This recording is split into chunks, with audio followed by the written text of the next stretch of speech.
Nice. Good games. I'm going to start it up now.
Hello, drafters.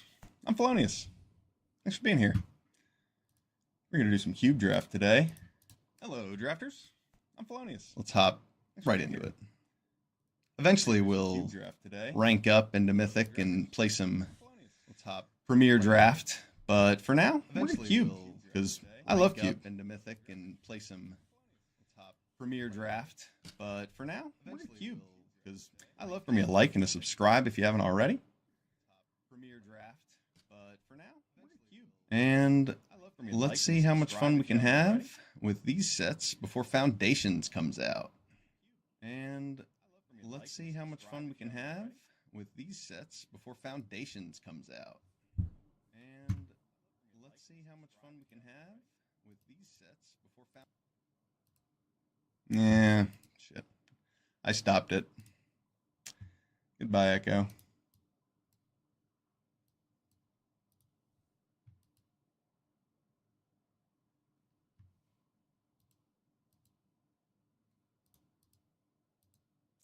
I have these sites muted. I don't know why they keep unmuting themselves. Oh well. Here we go. Pack one, pick one. We've got the best card in Cube. This pack is good. It's got Fairy Mastermind and Malcolm. I like these two drop flash flyers. They tend to go pretty far in Cube. Sublime Epiphany is really good. If you're in blue, you pretty much always want it. And Bitter Blossom, also quite strong. I'm definitely taking Grunzo because it's the best card in this pack and the best card in Cube. So we're happy to first pick it.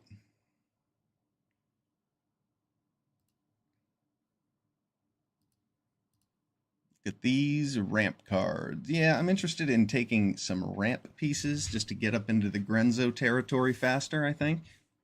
I could also take Stomping Ground just to get some dual lands.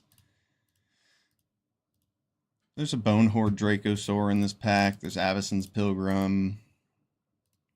There are certainly some pieces of power. But I think I just want some of the ramp.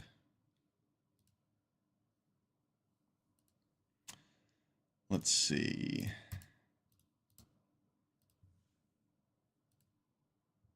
Gilded Goose over the Avacyn's Pilgrim. I really like this Stomping Ground, honestly, but if you want to be playing ramp decks, you got to take the ramp cards early, so we're going to take a Goose here. Even though Goose is infinitely worse than like most of the other ramp cards.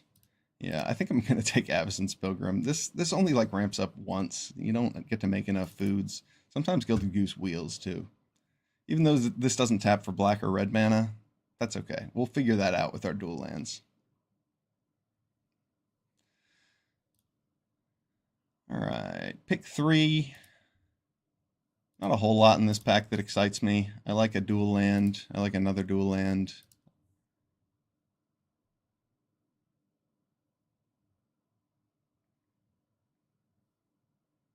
I like dual lands that can come into play untapped and tapped for green, which none of these have those qualities. I think I'm a little bit more interested in the Hedge Maze than either of these. Yeah, I'm going to take Steam Vents. I like Shocklands, and they make your fetches that much better. Springheart and Nantuko. That is a great card. You can do some crazy combos with that, throwing it on Crabominations and Titans of Industry. I really like Springheart, and it makes all of the fetch lands that you want to take anyway that much better.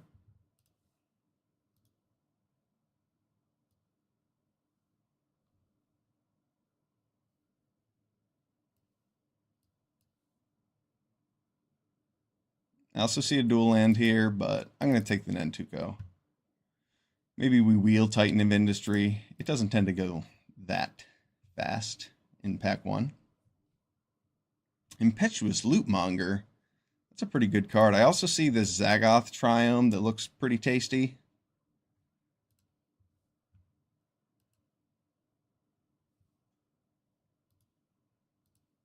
I feel like the heist mechanic is just too powerful. Though not having the Zagoth Triome could be annoying. Yeah, I'm just going to take the better card here. We'll find the lands we need. There's a Wooded Foothills. We want all the fetches we can get with our Springheart Nantuko and whatever colors that we're going to play. Maybe we could wield this Deathrite Shaman, but probably not. None of the colors that we really want in our dual lands. So we're going to take Vaultborn Tyrant. You can do some nasty things with this card, especially when you make copies of it. You can do some crazy comebacks with Vaultborn Tyrant. It's pretty good with Springheart Nantuko too. Ooh, Paradise Druid over a Breeding Pool. Breeding Pool's so good though.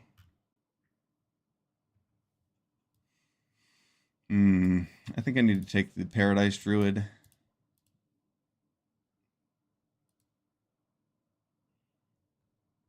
Yeah. What do we wheel? We wheel a Huatli, a Clifftop Retreat, a Dust Animus, Shivan Devastator. I might take Huatli. This is a dinosaur after all. Maybe we'll get a Tali. I don't love playing Huatli, but she does replace herself.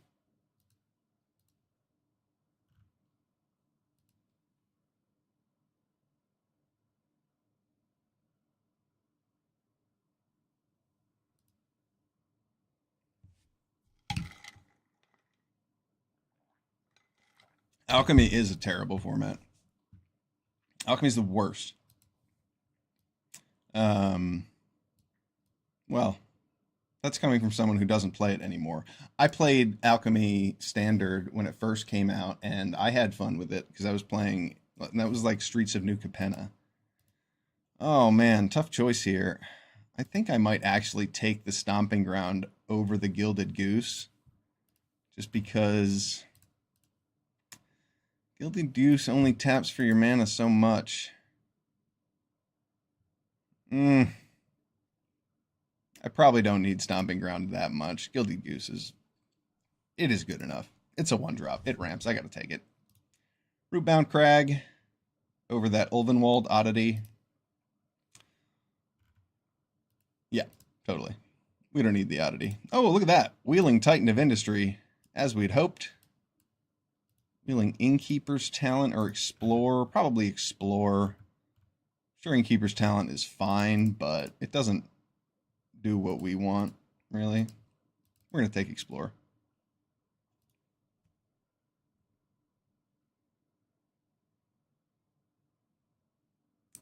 I'll take a Mutavault. I don't really like Primal Might that much. I don't like the fact that it's a sorcery. It can definitely win games, but it's a sorcery, and there's so much interaction in this set that I feel like you just get blown out too often. Okay, so what are we looking at? We have green cards. We have a Grenzo. We have a red card. We also have some blue mana, possibly. I like this Midnight Clock.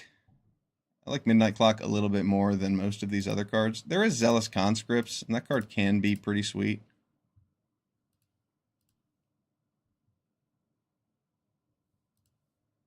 But I'm a little bit more interested in some ramp pieces, I think. Isika's Chariot is pretty strong. Maybe I could just take the Chariot, have a good green creature. But then Nantuko Slicer is really, we're going to take Nantuko Slicer, right? We're already splashing black. Nantuko Slicer is really good. You get a card of your opponent's, you get a card of yours back. Happy to take it. Questing Beast, Thragtusk. Also a Torrential Gearhulk, but we didn't take that Sublime Epiphany, so we're not playing that deck.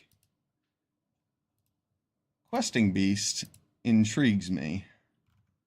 I can't imagine Thragtusk is one of the best cards, and it often wheels, so it'll come back around most likely, especially seeing this Titan of Industry come around on the wheel. Questing Beast is a fair card, though.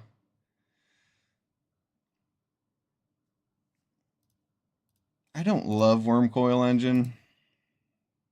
Too many bounce effects and exile effects. I'm going to take Questing Beast.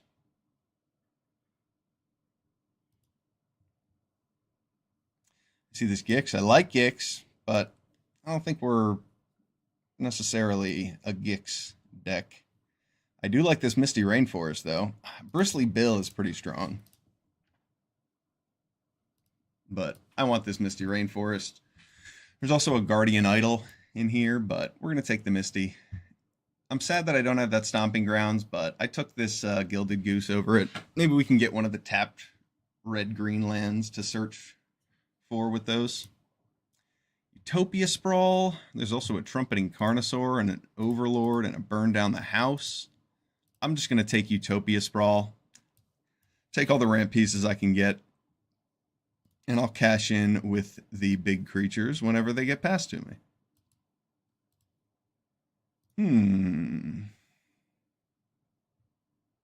I do like Elder Gargaroth. I also like Lumra, especially with all these fetches.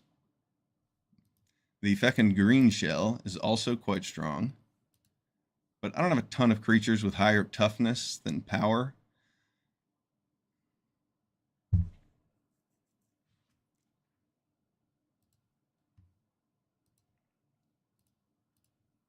I think I'm going to take Lumra over the Elder Gargaroth because it gives me value right away. And I know I'm going to have lands in my yard.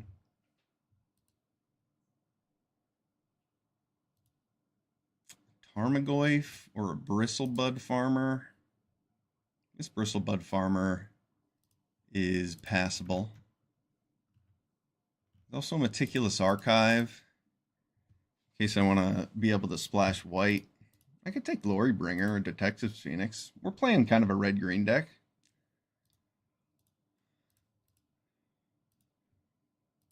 Detective's Phoenix is pretty sweet. You can sometimes put it on your big creatures. Yeah. Why not take that? I don't really want to be playing Bristlebud Farmer or Tarmogoyf, so let's take the Phoenix. It can definitely end games.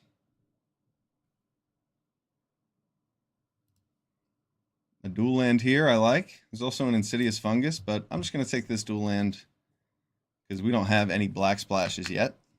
Oh, hello, Atraxa. So much for that white-blue land I didn't take. But 1, 2, 3, 4, 5. Yeah, I mean, I think I should take Atraxa here. There's also Smuggler's Copter. The card is really good, but not necessarily what we're after. We're trying to ramp into big things, and Attrax is like one of the biggest things. Happy to take that. Terra Sunder. I like this card. There are a lot of artifacts and enchantments you can gain a mana advantage by destroying with this card. Or exiling. Thragtusk over a Resourceful Collector. Resourceful Collector can be pretty cool. I think I'm a little bit more interested in this Thragtusk. Make sure I can stabilize, gain the life I need to. Bristly Bill over this Guardian Idol.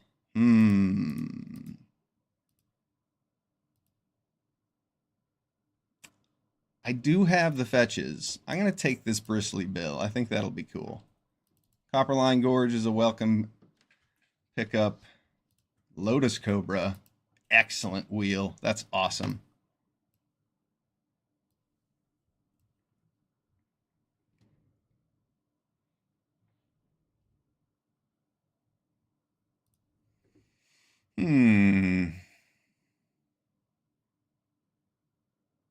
I don't mind Gold Vein Hydra. Sometimes it kills planeswalkers. It has vigilance, so it's good on attack and defense. And when it dies, you end up casting something ridiculous the following turn. But I think I just need to take this in Dotha Triome. I can search for it with both of these, and it's going to help me with my Atraxa Splash and Grenzo. So I'm going to take the Triome.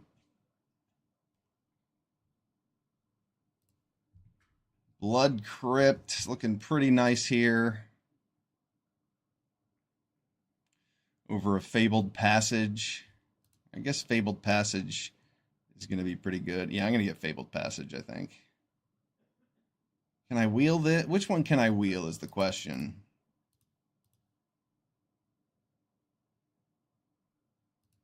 Probably more likely the Blood Crypt. But that is a black source that I can search for with the Wooded Foothills. Yeah, I'm going to take Fabled Passage. See if I can wheel that Blood Crypt.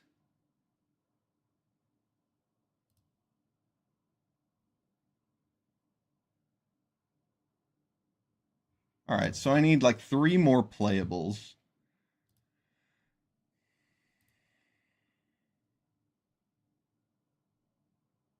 Yeah, Hauntwood Shrieker is pretty cool.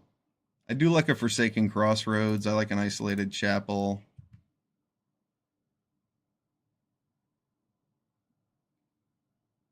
Shrieker can do some really sweet things for us. Yeah, I'm going to take that, because like we can all of a sudden flip over an Atraxa for 2 mana. And that seems like it would be really good. Armored Scrapgorger here. Over a Woodland Cemetery.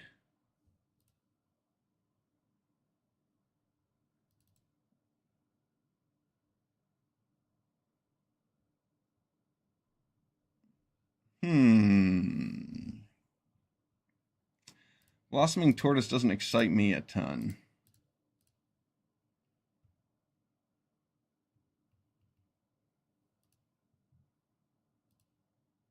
Blood Tithe Harvester, probably a shove aside just to have a removal spell. I could also take Eladamri. He'll help me play my cards off the top. Yeah, I'm going to take Eladamri. He might be able to cheat things into play and eat up removal so that my big guys can get through. A Raucous Theater here. Excellent. We need some dual lands.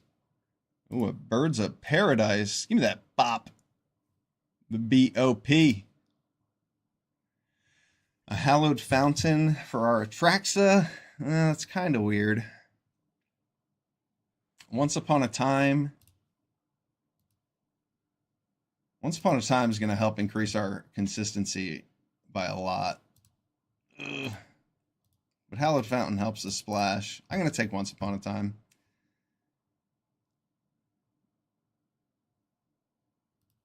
Shadowy Backstreet. Yeah, that's more what I want.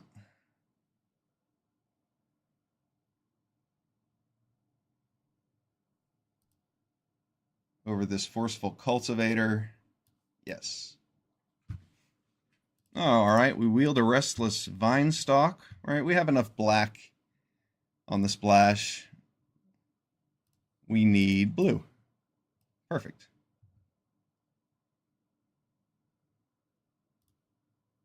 A Ganjo over an Isolated Chapel. I mean, we're not playing white, so maybe just take this chapel to help with the splash.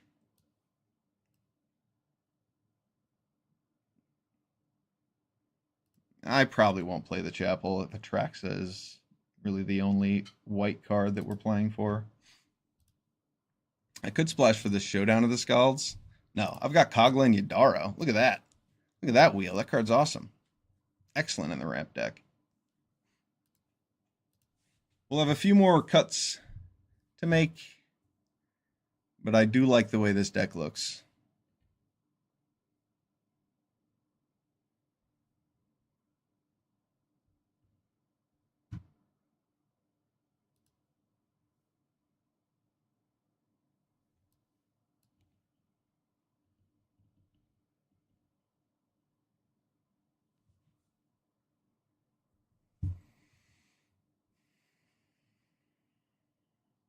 Yeah, Eladamri is going to be able to cheat in some big old creatures. Oh, Keen-Eyed Curator's good. All right. Well, let's see how efficiently we can skew this mana base that we can actually cast all of our spells. So we didn't get the Blood Crypt, but that's fine. What can we search for with our dual lands, or with our fetch lands? We have Misty and a Wooded Foothills. So red, green, and blue. So we can't search for that, but we can search for these three.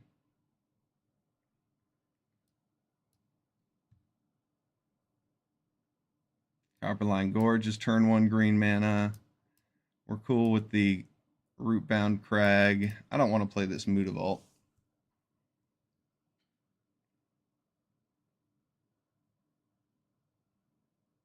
Alright, so I have 2 blue sources here, and I can search for that one. So 1, 2, 3, 4 blue sources. I don't think I need to play an island. And I definitely don't need to play a plains, do I? No, I've got 2 white sources here, plus a third, fourth, because they can search for the Triome.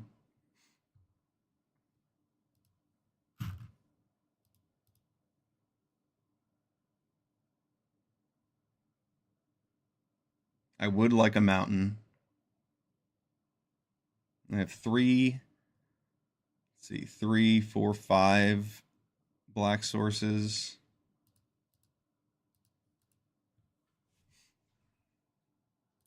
I can probably cut that. 1, 2, 3, 4, 5.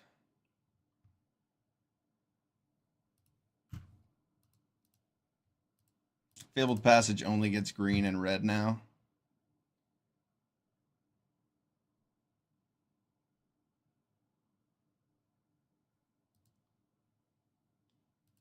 Honestly, I think that's probably fine. I don't like Huatli as much, though. I can only really get a forest from it. I do have a couple dinosaurs that it helps ramp into.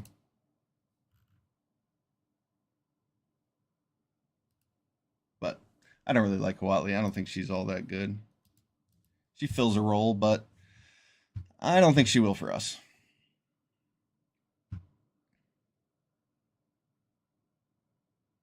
Maybe the black mana is kind of important to be able to search for.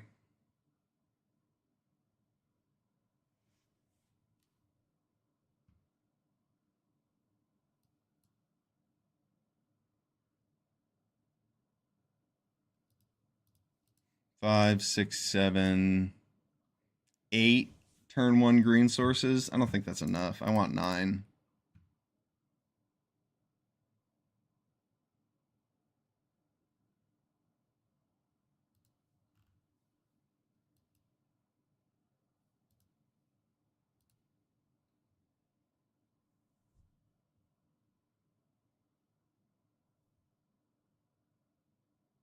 I'd like Fabled Passage to be able to search for something other than just red and green, but it'll be fine. It will be fine. What else do we have? We have some cuts to make. 2 cards.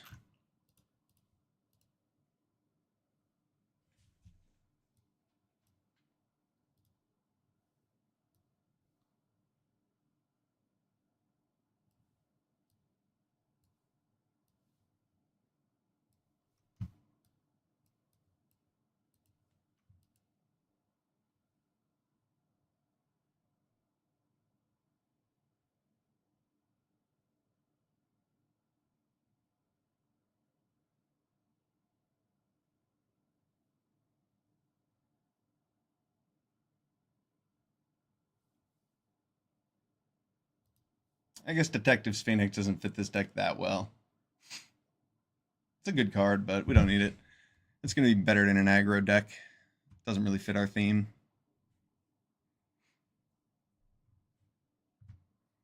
I'm looking at Questing Beast. I'm looking at Keen-Eyed Curator. But Keen-Eyed Curator is even a card that is a fine ramp target. There's a lot of things people are doing with the graveyard, so it's a fine include.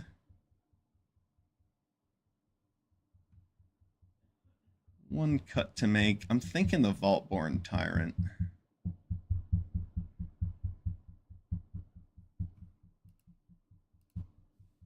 I do like the fact that Questing Beast is a lower cost threat that you can roll out against certain opponents.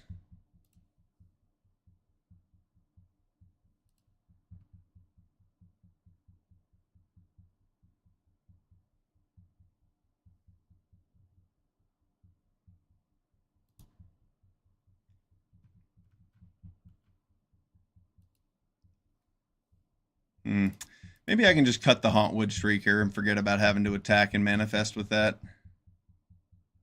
Most of these have an ETB effect I want anyway, so that's not actually going to be that good. I mean, it'll still be good to get one of these huge creatures into play, but not quite as good as some of the other options I have here.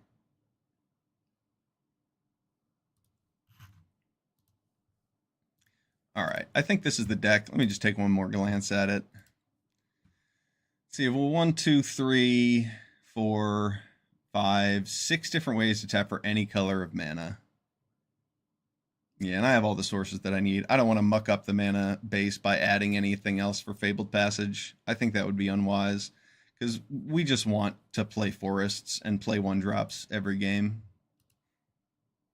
And we've got 6, 7, 8, 9 ways to do that. It's a shame we didn't get a green Shockland. Not taking that Stomping Grounds was a mistake. What did I take over that Stomping Grounds? It was something good for this deck. I know it was. It was the Gilded Goose. Yeah, I honestly think this deck would look a little bit better without a Gilded Goose and with a Stomping Grounds, just because I'd have an untapped red and green shock to play with these on turn 1. But Gilded Goose will probably be fine. We're going to be able to play a 1-drop ramp card pretty often. This deck looks good to me. Let's roll it.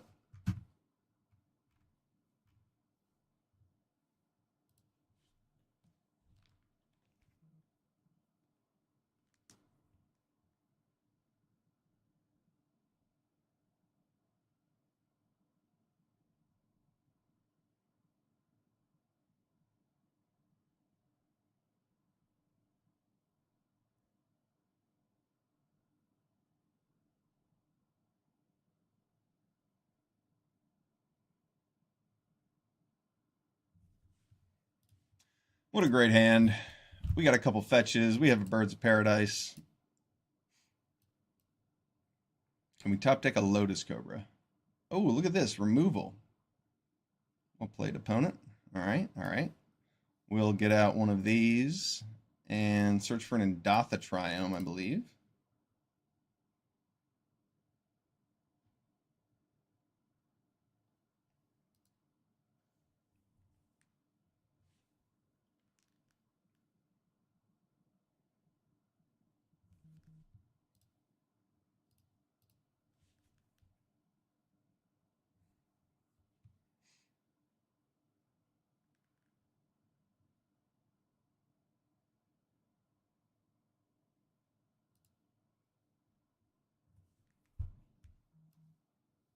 I don't need to play this now, though it could get me that Raucous Theater.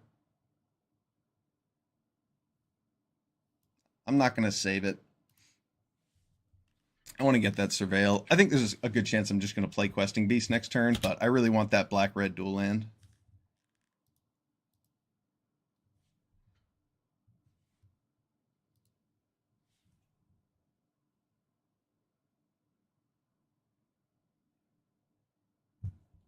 That is pretty strong.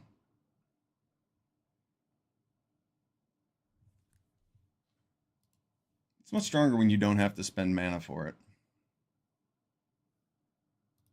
Oh, nice rip, opponent.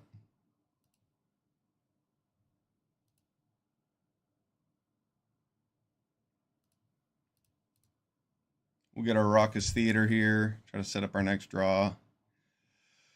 So I feel like I need to get the Steam Vents so that I have the blue mana for Atraxa.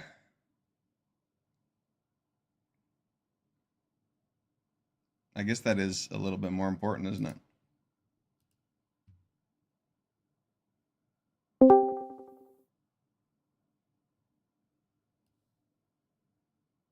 Did you silence?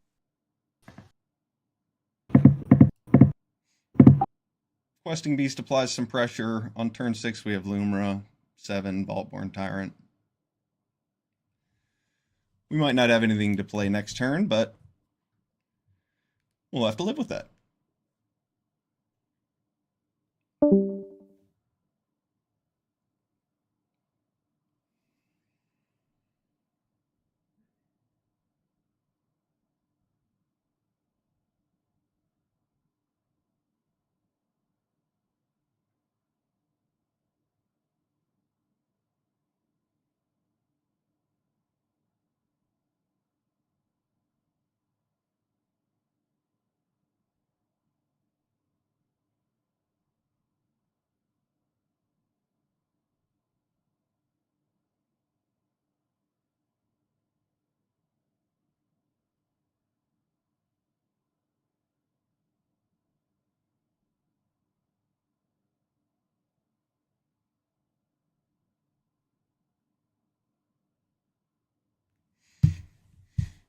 Ooh, Nantuko Slicer, taking my Wooded Foothills and then Fatal Pushing with this treasure. It's pretty strong. Well played, opponent.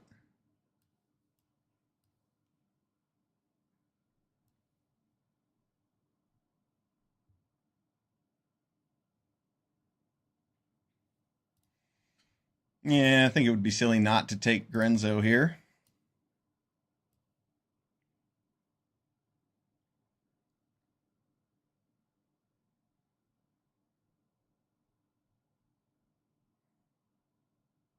I might not play Grenzo next turn, especially if my opponent leaves up mana to kill it with.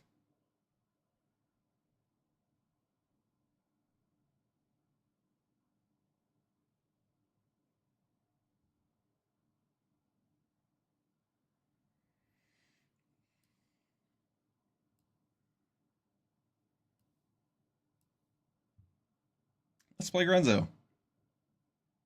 Wow. That is wild. Oh, wow. How many free spells can I play? Grenzo into a Tali into a Traxa? Talk about a high roll.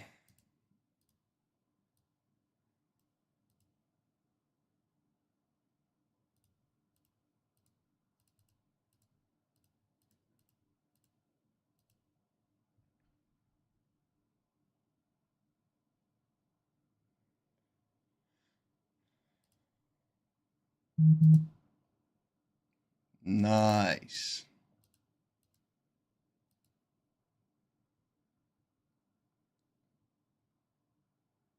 Well, he'll get to do some damage to me here. He'll get to kill my Atali. Or no, he'll kill my Atraxa with Terra Sunder, and he'll make Grenzo attack into Emrakul. Get rid of my Elvish Mystic by attacking into the green shell.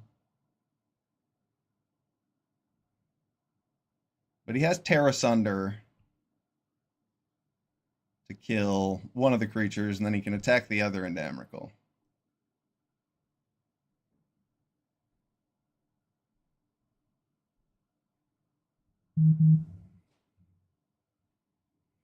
But if he doesn't bestow Springheart and Entuko on something, then I get to put that on a Tali next turn.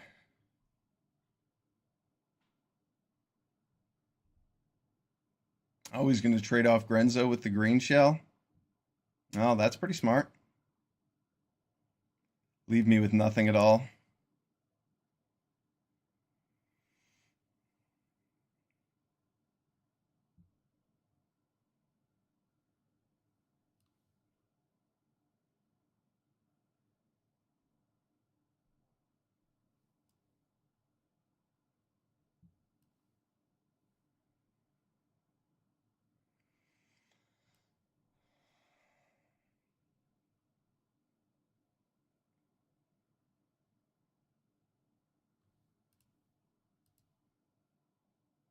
Emrakul kills me very fast.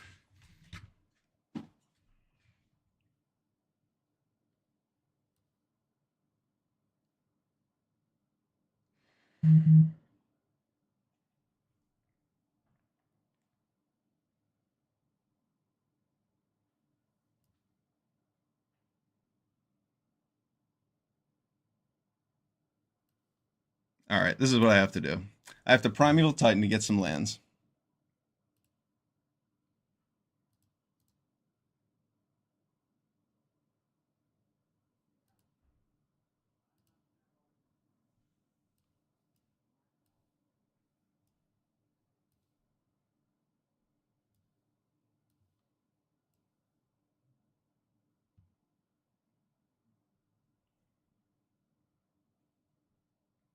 All right, and then I have a potential 11 mana next turn.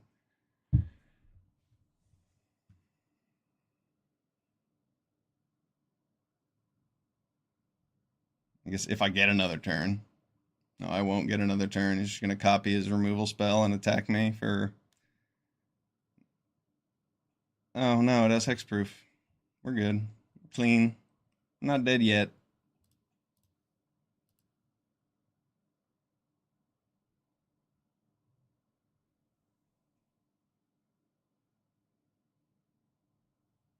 Ten mana.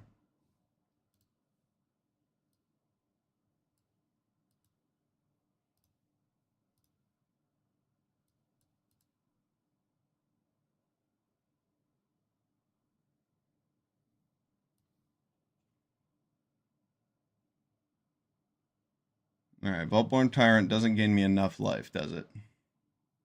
I need to Titan a Ministry to gain 10 life. Yeah, I do. All right, so red, red, red, black, green, green, green.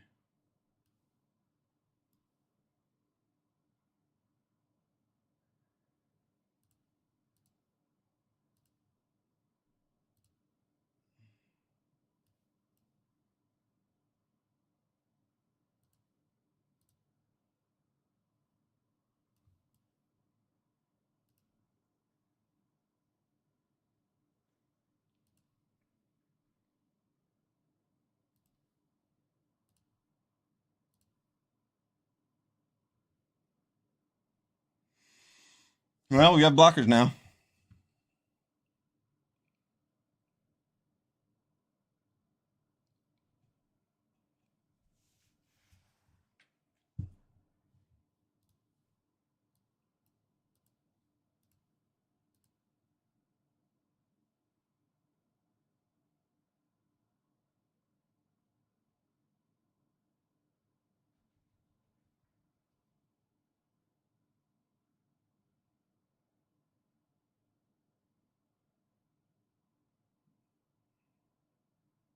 Virtue of Persistence was not a very good play for my opponent here.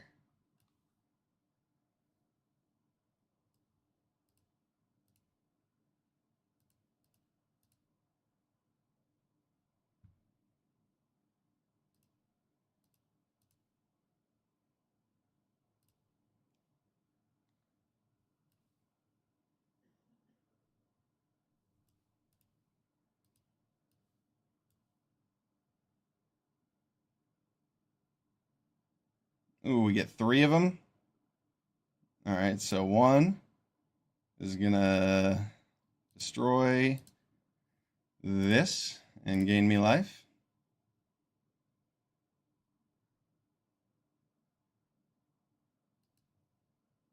And this one,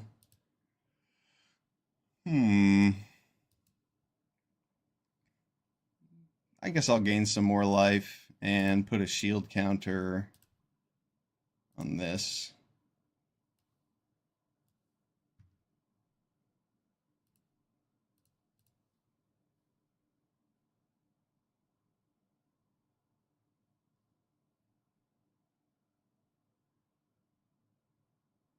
Springheart Nantuko, so strong.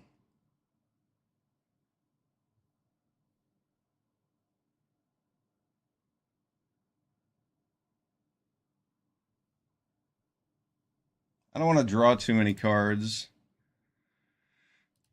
So what if I just...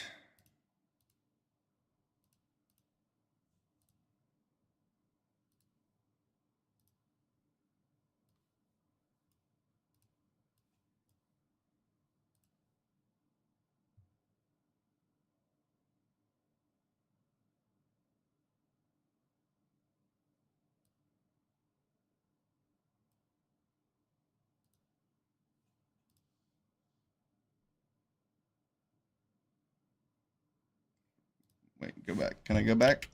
I didn't mean to take that. Oh well. I wanted a green shell.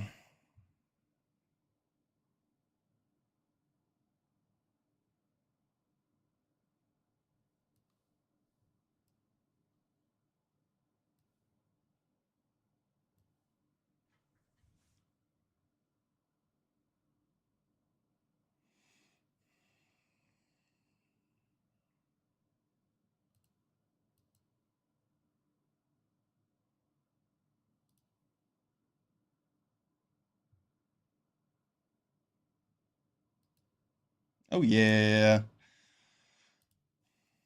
Put I guess we can destroy that Enduring Vitality. Good game. Good game. That was awesome. Living through Emrakul is a good feeling because we were low. We only had like 1 turn to stabilize, and we did it. Nice. Nantuko for the win. Grenzo did its job. Grenzo into a Tali, into a Traxa. Crazy.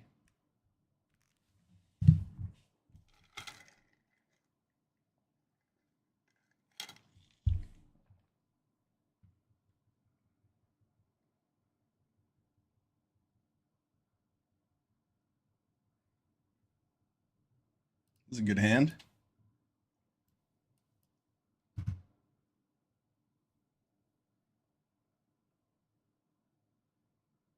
I'm tempted to play Bristly Bill on turn 2 instead of this Paradise Druid.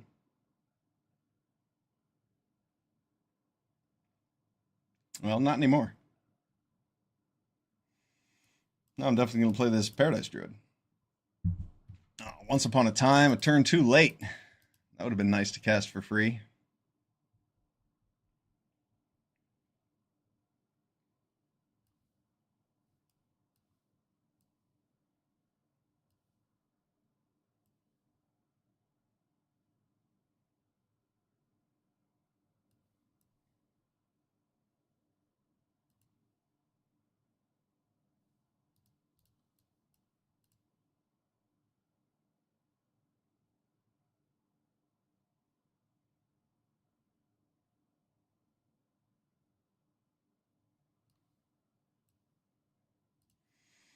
We'll make our Bristly Bill bigger. A bigger Bristly Bill.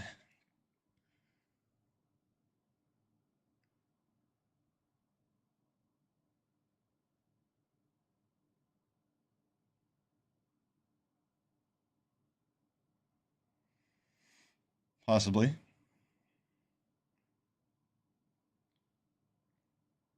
he going to lonely end it before it gets a counter so I can't pump it?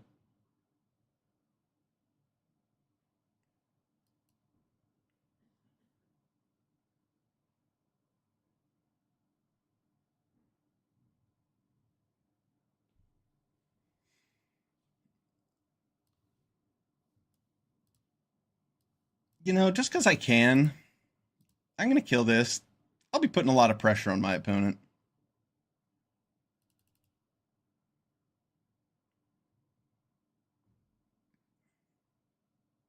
I thought it would counter that +1/+1 ability. It did not.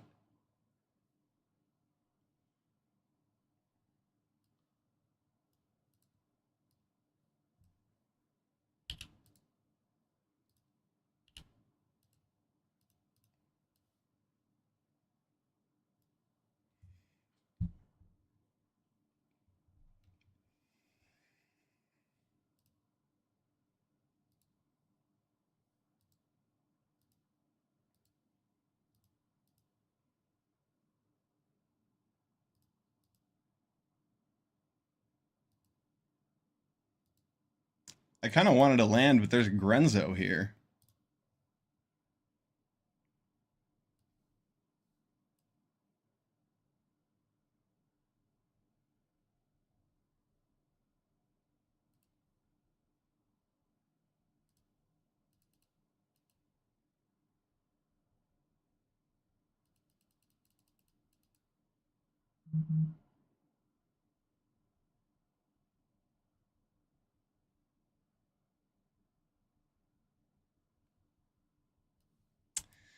Well, that was dumb.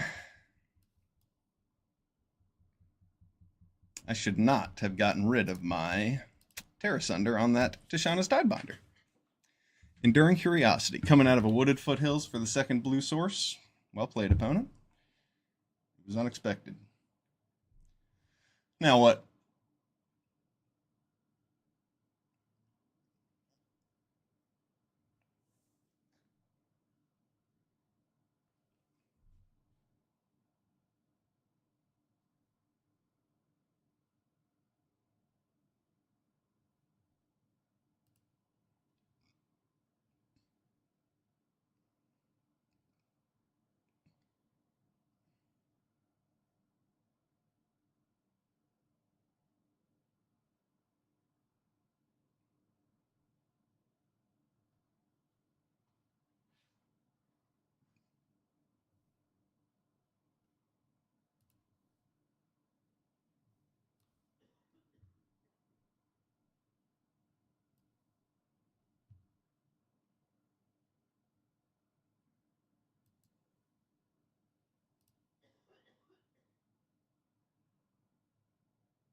He must have some kind of answer for Grenzo.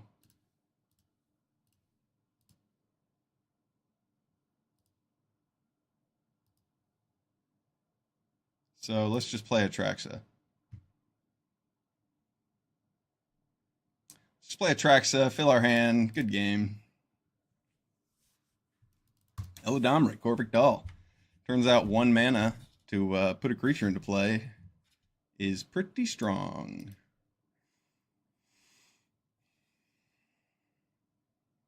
I'll admit I overlook Eladamri a bit, but yeah, he gets around counterspells. Card is powerful. That's one way to cheat mana. You do have to tap 2 of your creatures, but I mean, being able to play that Gilded Goose off the top and then the birds, yeah, I'm a big fan of Eladamri. Call me a convert. Okay, I don't have any of my 1-drops, but I have a Lotus Cobra and a Kogla. So on turn 4, I could play Kogla if I don't draw anything else.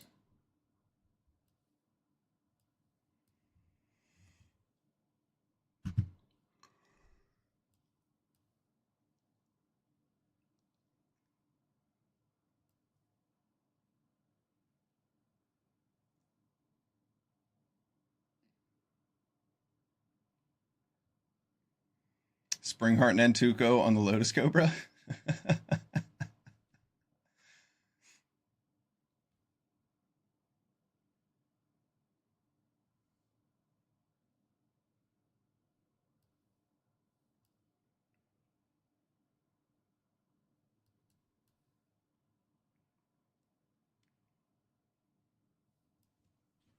Hmm.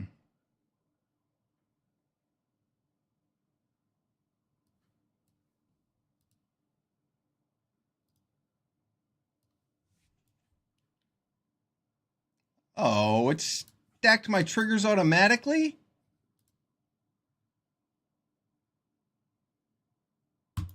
Oh, that is brutal.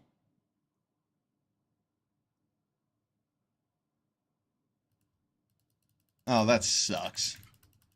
Auto tapper got me good. Damn.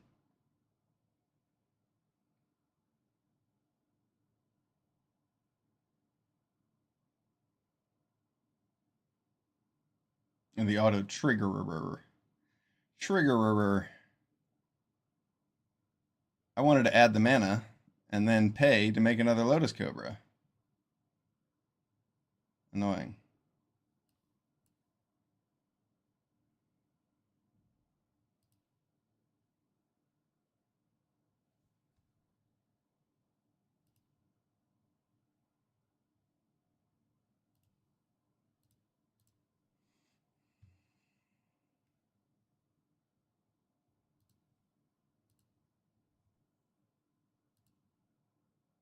Okay, so now I can add two, and I won't have enough.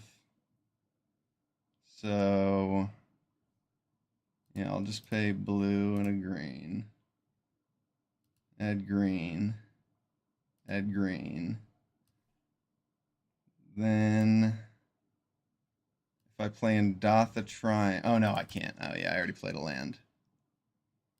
But I can explore. And then play this.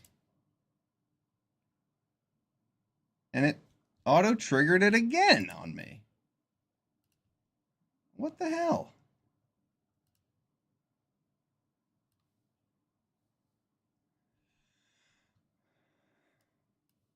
And then I want to exile this and put this sprawl on here.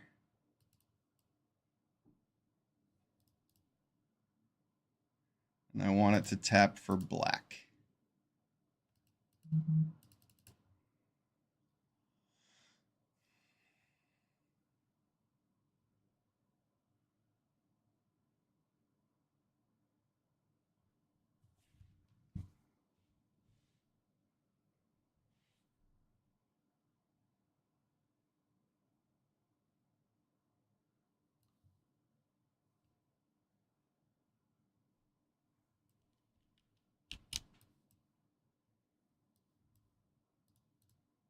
There we go.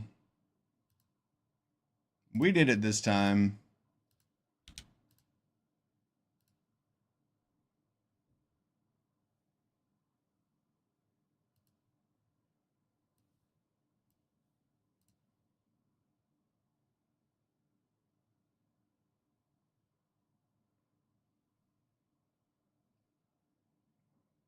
Seven. Yeah, I guess that was lethal.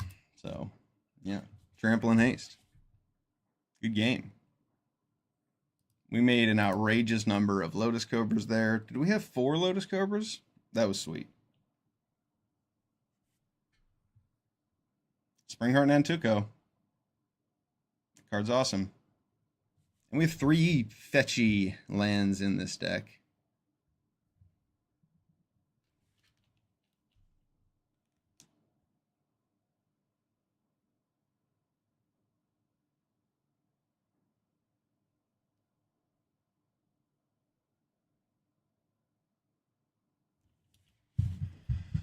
All right. This hand looks good.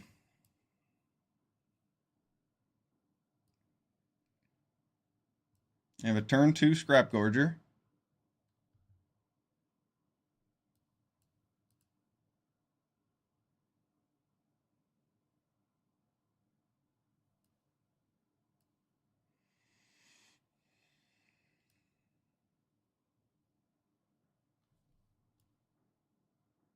Oh.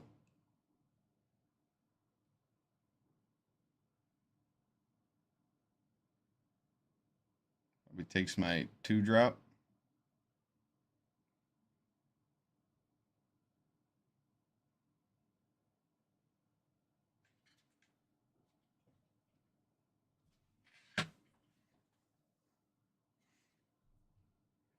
Yeah, that card is annoying for some decks, especially a black deck that's worried about filling the graveyard with things.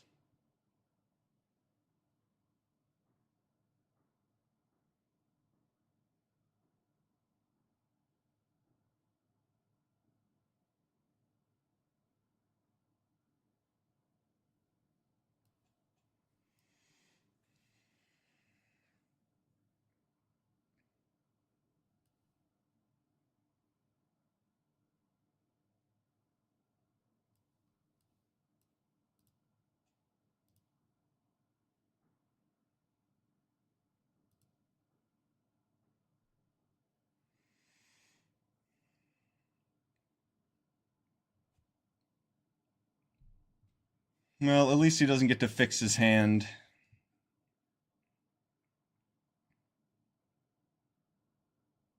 Five mana doesn't do anything next turn, but we have some good things to ramp into if we get to keep our Scrap Gorger.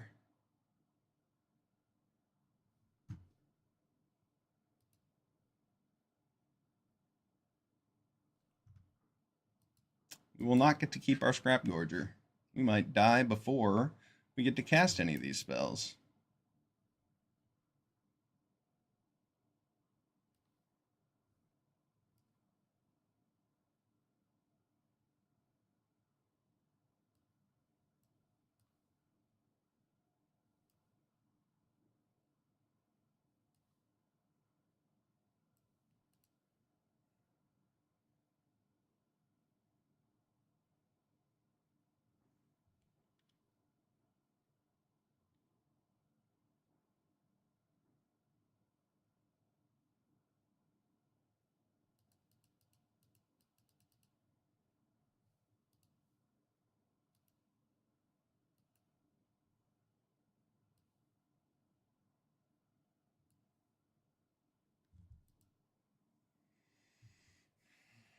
Well, what do I care about him taking cards from me? Or him making treasure? He doesn't have that many cards in hand. Just get rid of this.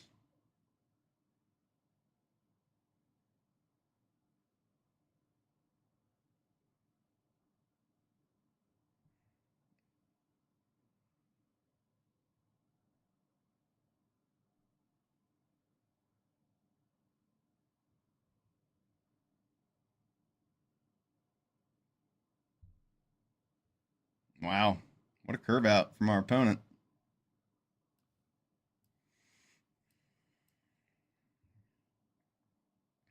Yeah, we're dead, actually. We're actually just dead on board.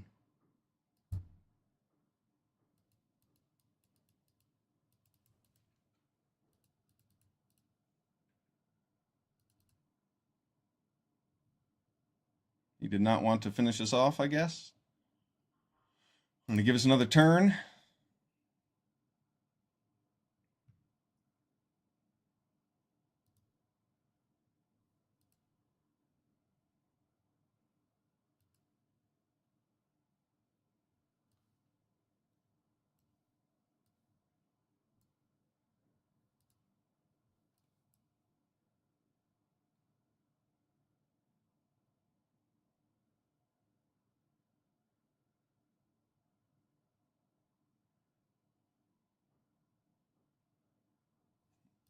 Yeah, this opponent was pretty lucky with their start.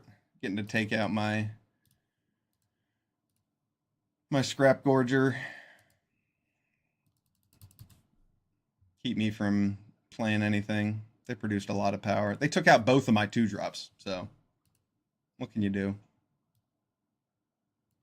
That is one of the weaknesses of ramp decks. A black-red deck that can kill off your ramp creatures and create board presence and kill you fast. It's hard to deal with for a ramp deck. So that was not a great matchup for us. We're on the draw again.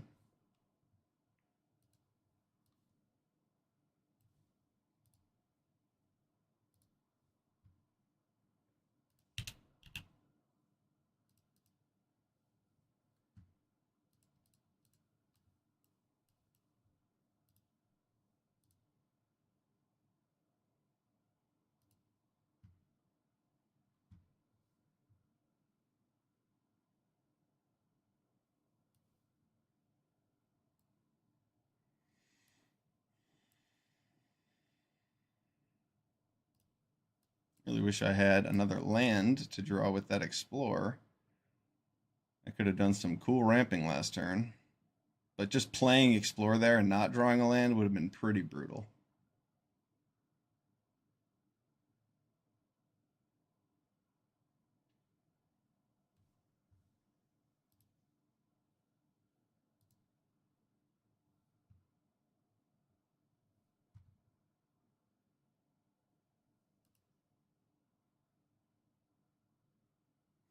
Now I think we have to take the risk.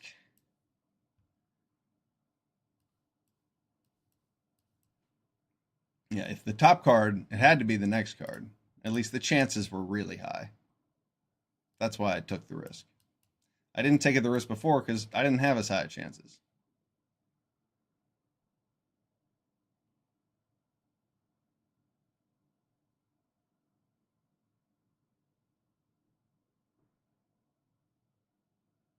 He wants to pile on. Yeah, nice.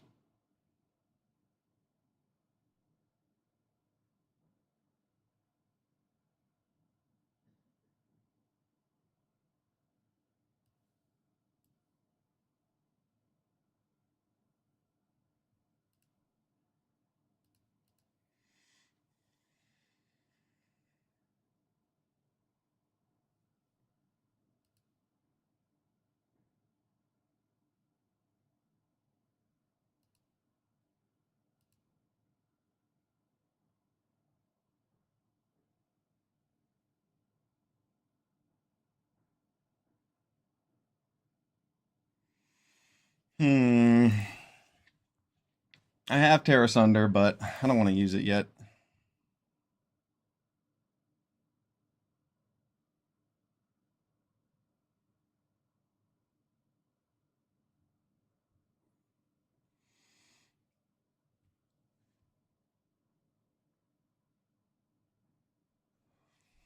Much rather use Kogla and Yadaro so that I can draw a card. Make sure I get my 6th land.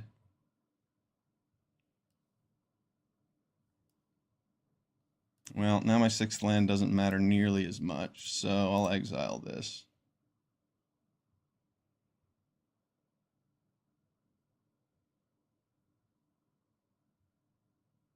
No, 5th land, 6th mana. Hopefully we draw a land so that we can curve out anyway. But we are not in the best of shape. Wow, of course my opponent drops a Thieving Aven next. Come on.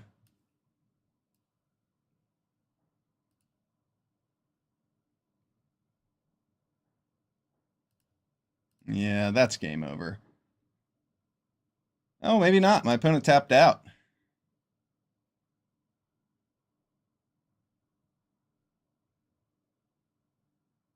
He did play a land, didn't he?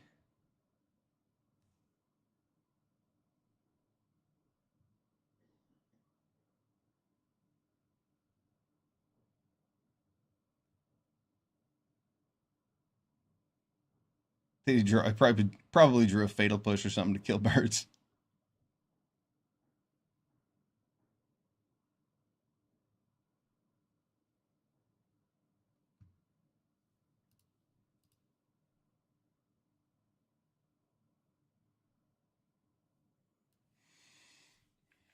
Kogla kills Thieving Aven.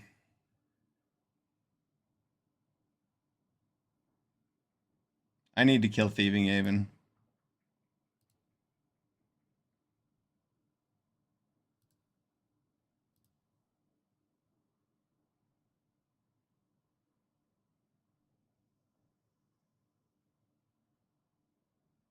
Oh, I'm at 8. He can just kill Kogla and kill me. Well,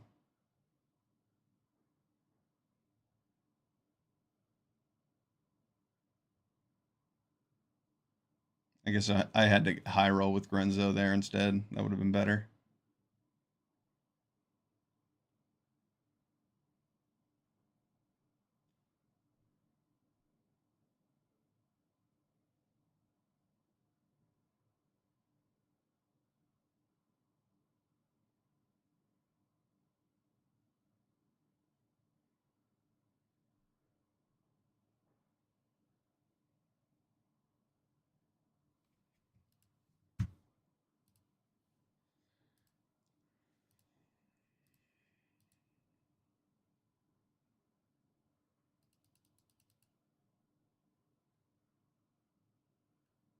Yeah, it was some bad luck.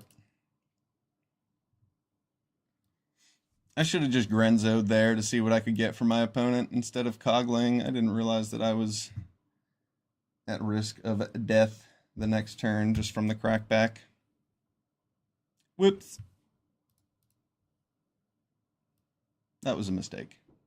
We could have won if we'd played Grenzo, but who knows?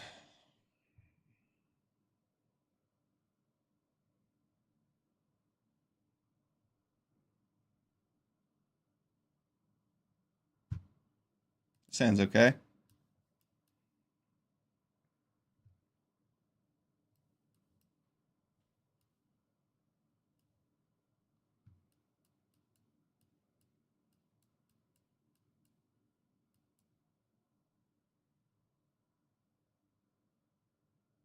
Yeah, I'm getting screwed. My opponents have just had it all these last few games. Curving out perfectly. Look at that. Look at that. 1, 2, 3 again.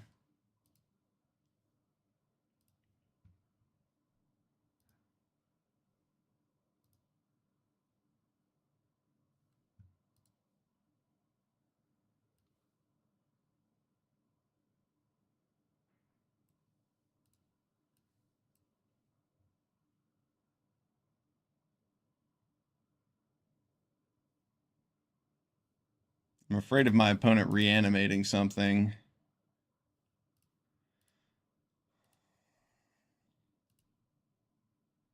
It's Virtue of Persistence.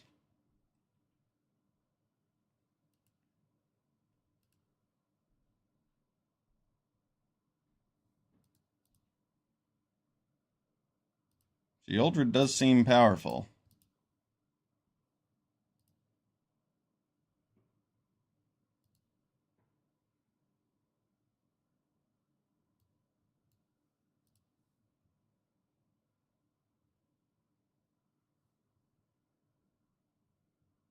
I could have taken Maelstrom Pulse just so I had an answer for Virtue of Persistence, but I have other answers for it in my deck. Oh, and he's got Counterspell mana up, or is it Clue mana? Let's find out.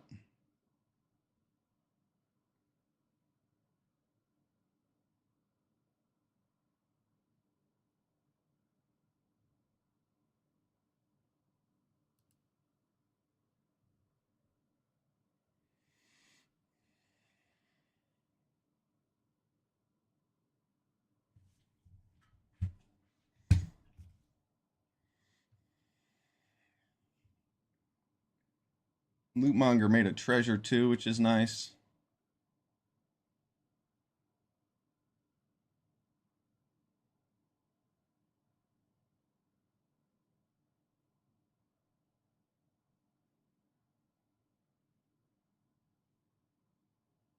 Really like a land.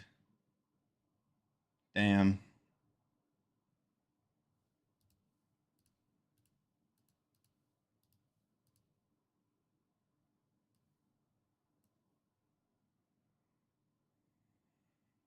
The auto tapper got me good there.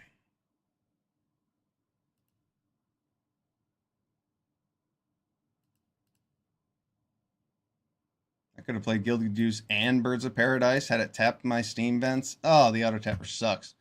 I did not mean to trust that. I never trust the auto tapper. It got me good. We're not going to have 7 mana for Atraxa next turn. We're much more fragile to whatever removal he plays.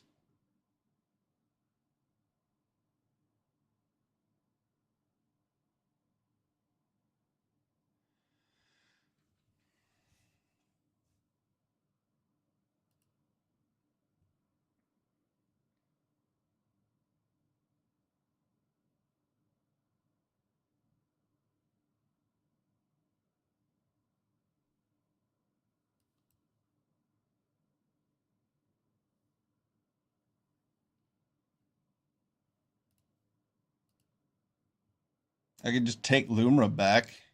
Make sure he doesn't actually get to use it. 2, 3, 4, 5, 6, 7.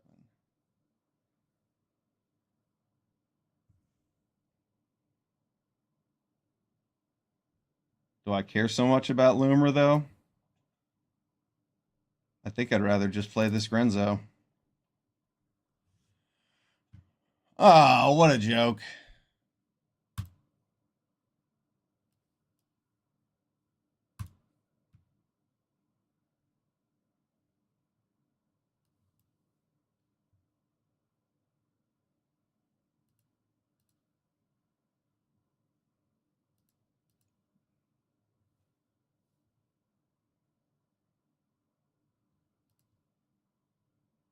Yeah, at least I have Nantuko Slicer to get back my Grenzo next turn. If he kills it. Grenzo getting 3 Moxes was pretty bad luck.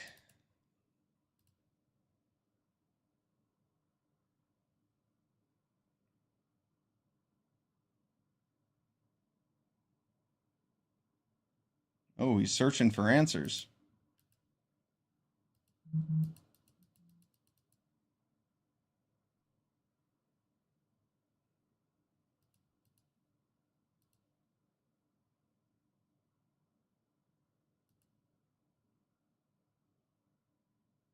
He got Shieldred.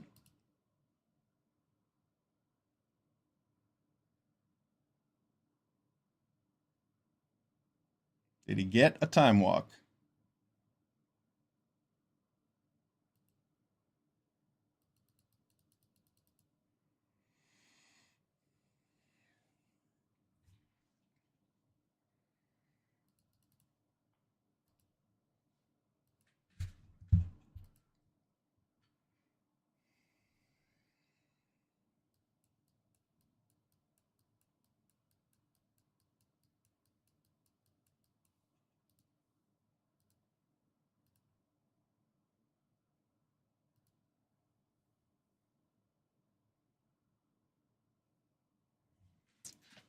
It doesn't look like he got an answer for Grenzo.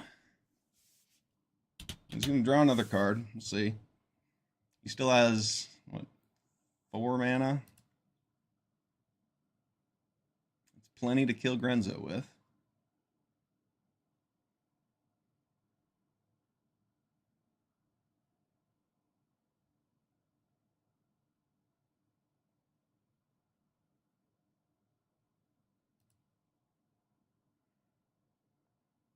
Got it.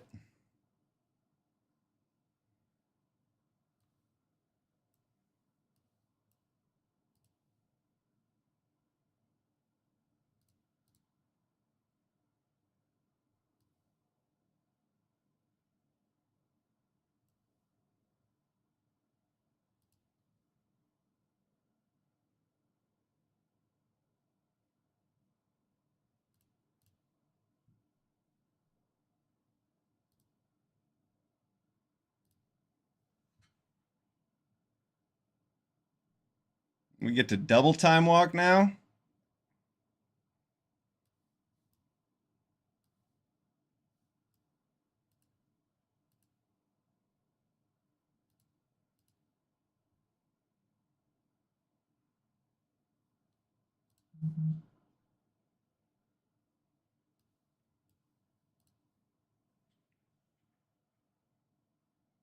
Oh, we have the combo. We have the infinite turns combo.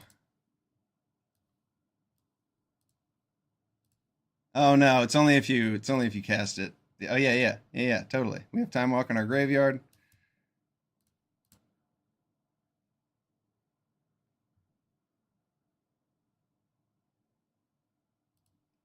Because it's our Time Walk.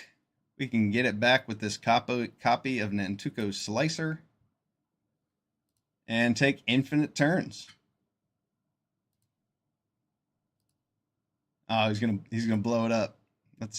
He has Insidious Fungus, does he? Yeah, he has the mana for it. I don't have any fetches. That's cool.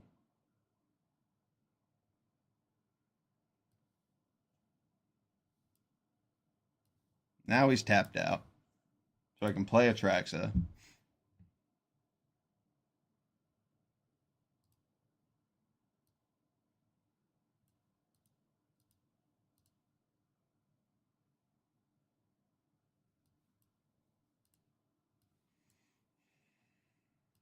And I will play the Time Walk.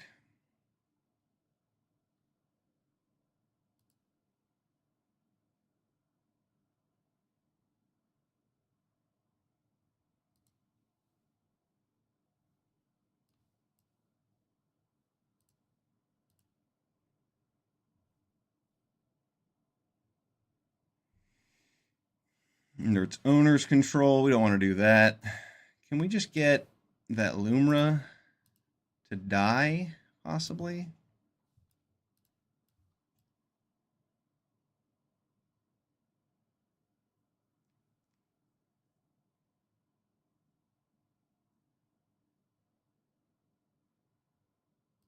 I guess I just get to attack with Atraxa and Vorinclex. Because if he blocks Vorinclex, no, I guess we'll just attack with Atraxa. He wants to block with Lumra, he can. If he doesn't, we'll just kill him next turn. I think he's dead next turn either way. He is. Then we'll play a Vaultborn Tyrant.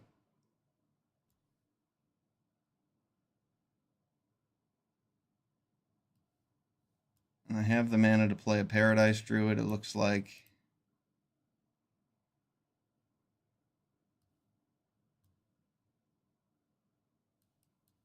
We don't need that.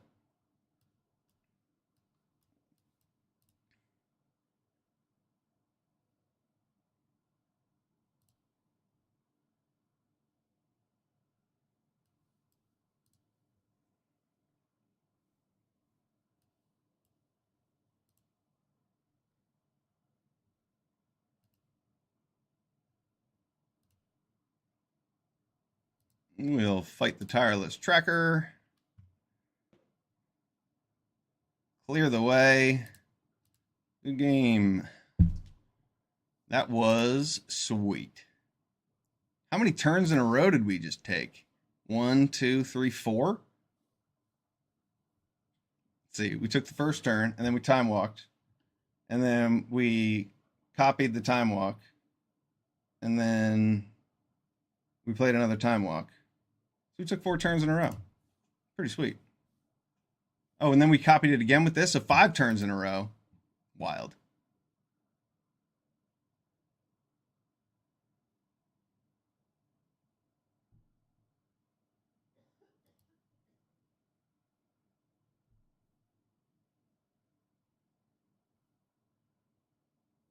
Yeah, I like casting 4 time walks in a row. That was pretty sweet. What a game.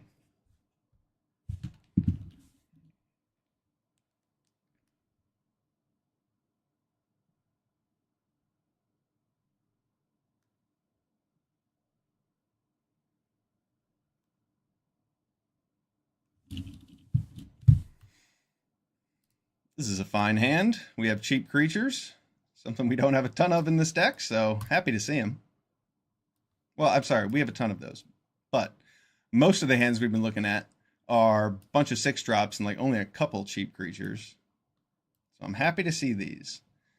2 mana. Is he going to counter my Bristly Bill? I'd rather he counter my Bristly Bill than my Scrap Gorger.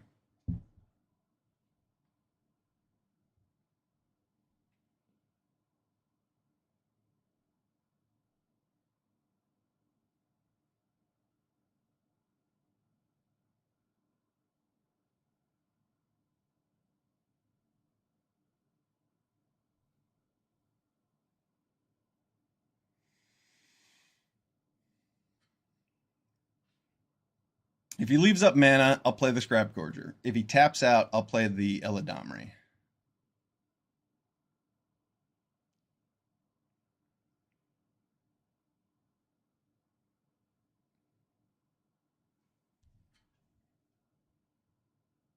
Oh, that changes things a bit. No, it doesn't. All right, so we'll play a, play a forest. Throw it on Bill. Attack for 3. I'll play a Eladamri.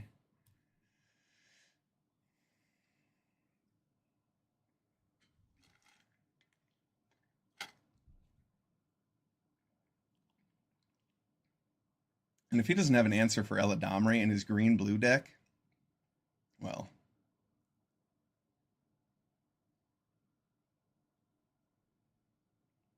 that's awesome. We get to untap with Eladamri and drop a Lumra on the battlefield. Or maybe something better. My opponent has a lot of flyers.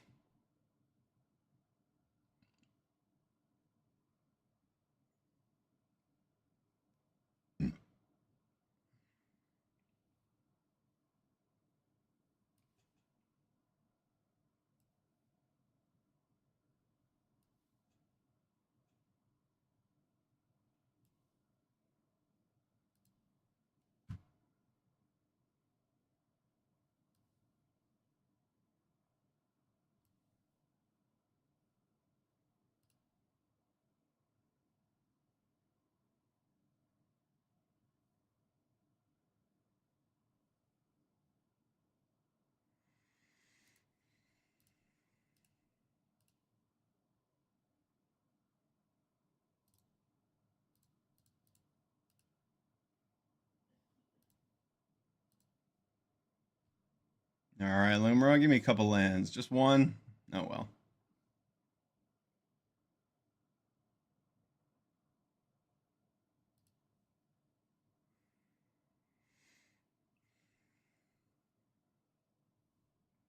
It would have been nice to get a couple more lands there. We milled our Nantuko Slicer and our Springheart. That's okay. We can even attack with the Restless Vinestalk next turn.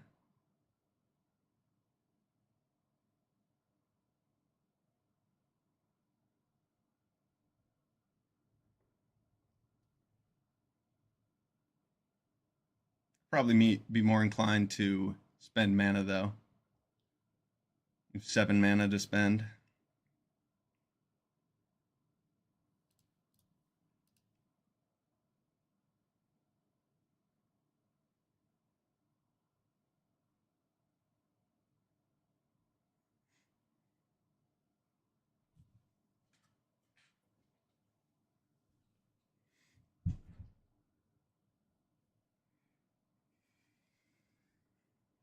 I like the green-blue ramp deck a lot. It does struggle occasionally when your opponent sticks a big threat, though.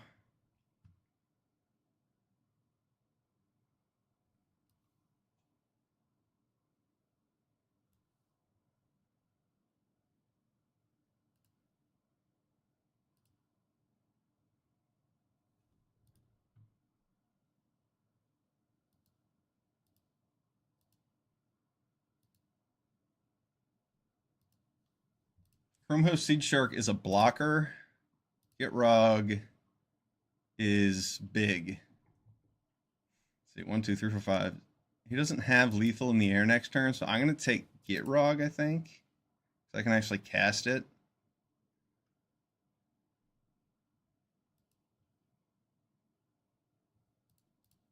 Yeah.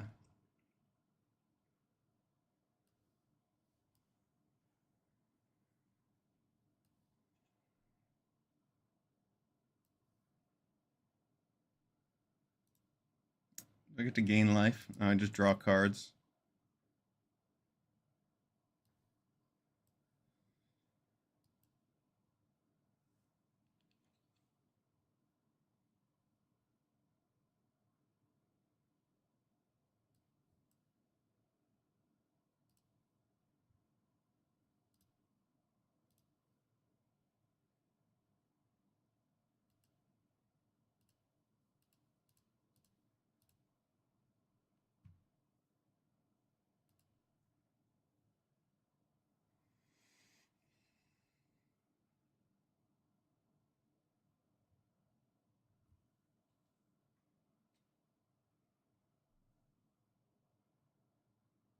We have a lot of big creatures coming in.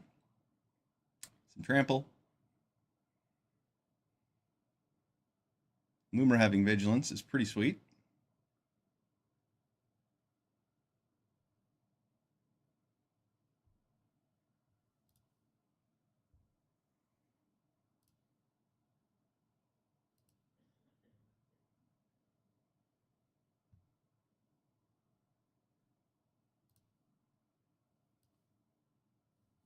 Yeah, I'll throw a flying blocker out there. I don't need that treasure.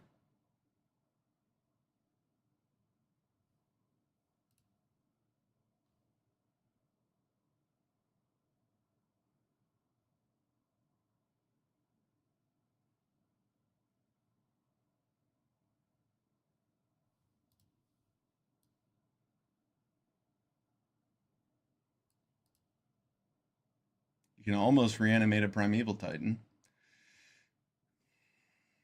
But I think we have enough on the board.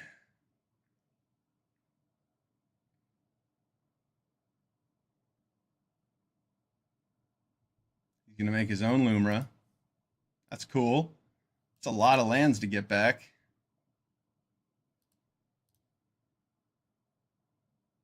Can he survive through my next turn, though, is the real question. I don't think so.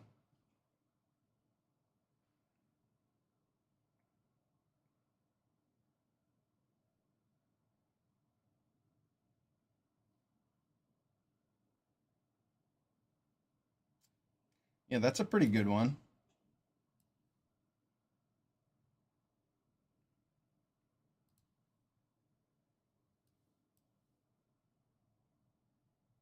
Good game, Double Dragon.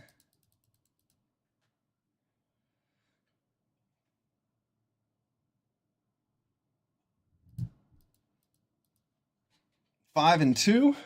All right. Rolling. See if we can get a couple more wins and claim a trophy. We at least got our investment back by making 5 wins. But we'll be happy with 7. Winning another 2,000 gold. Let's have a good game here, Hazard X.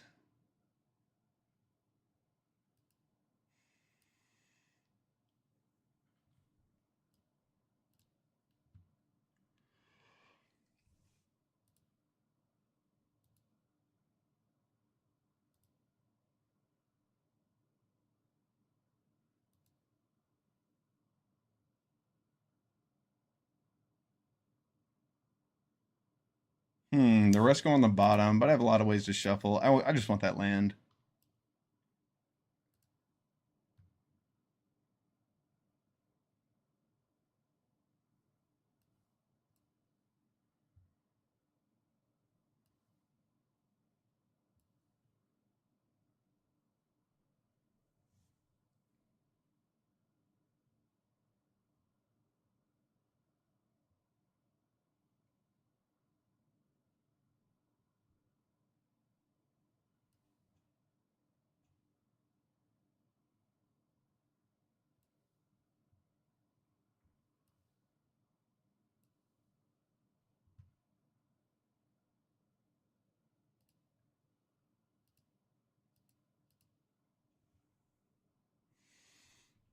So next turn I can Foothills and Lotus Cobra. Or sorry, Foothills and Fabled Passage to play Grenzo, possibly.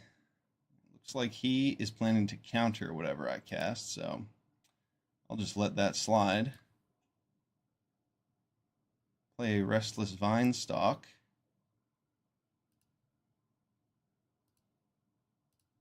And just pass. He's not going to do anything. Neither am I. He's a control deck. He just wants to counter my spells.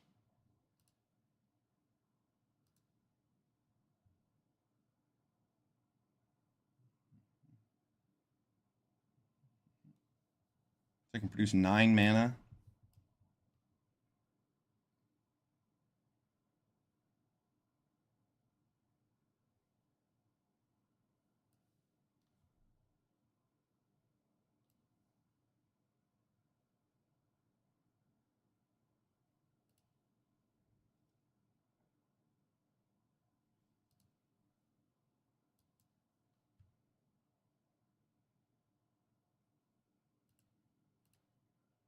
Let's attack with the Vinestalk.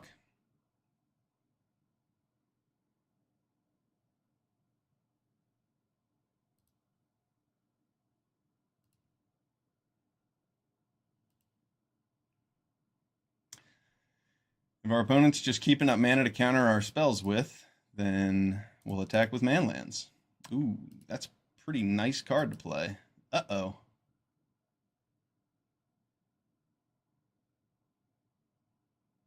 I don't know how much I care about this Lotus Cobra anymore.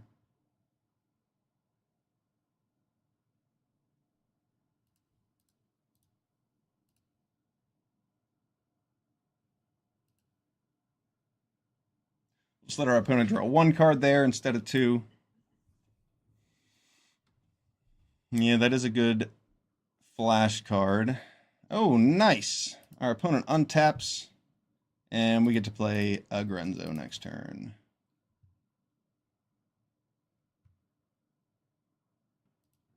Red.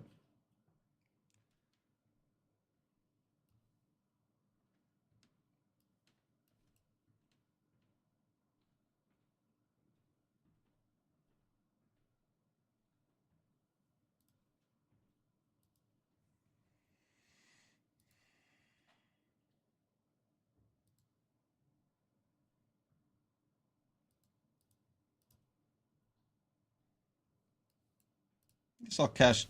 I mean, Liliana would have been fine there, but I'd rather gain the life and have another threat on board since he has Sky Sovereign that could just kill Liliana.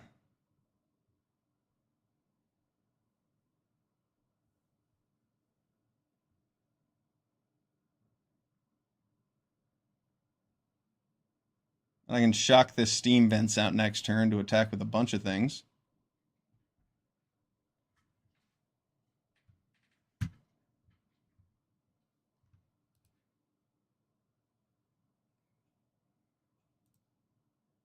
Noxious Gear Hulk. Dude is real smelly.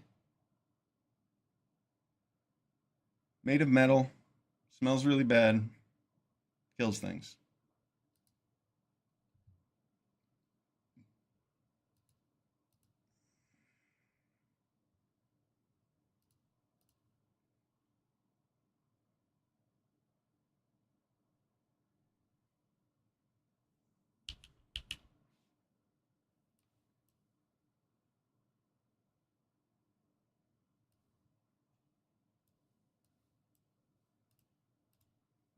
Yeah, I just want to attack for 10.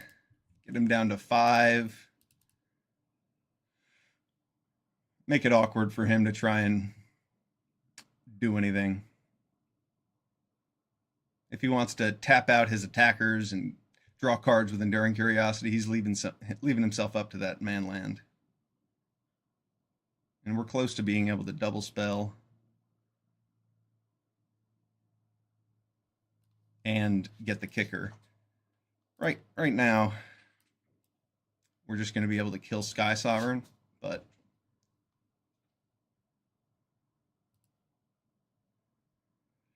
oh, that's pretty good too.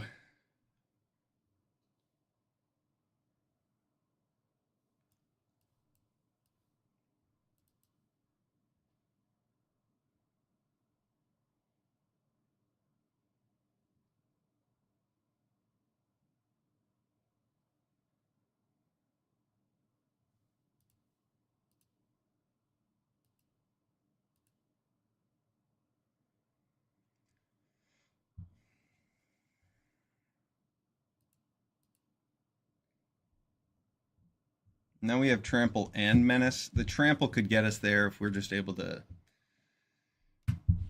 Ooh, Fading Hope on the Gear Hulk. I don't like that very much.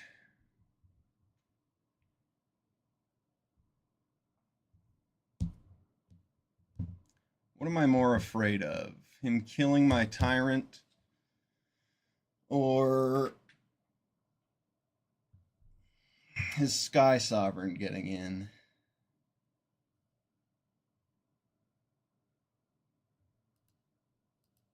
I don't want him gaining all that life.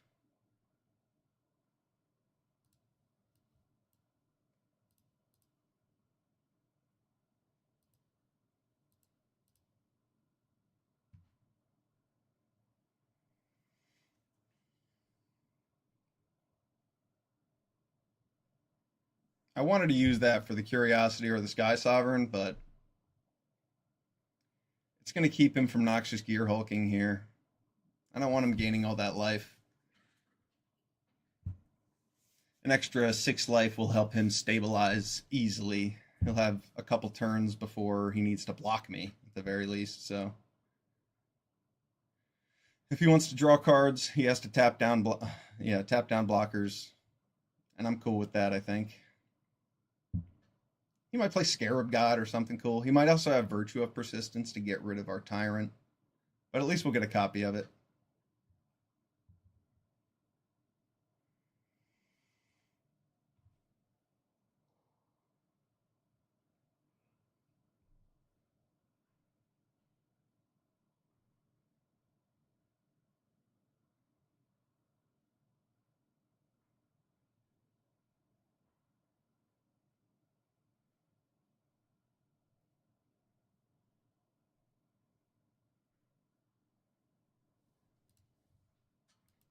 Now there's Airtie.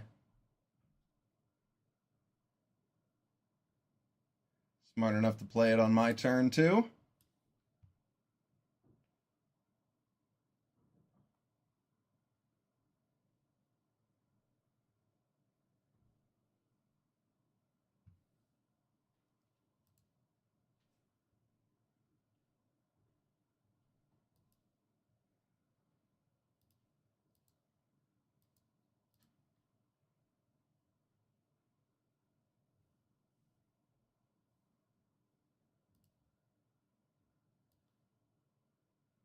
See, Kalitas on the other hand.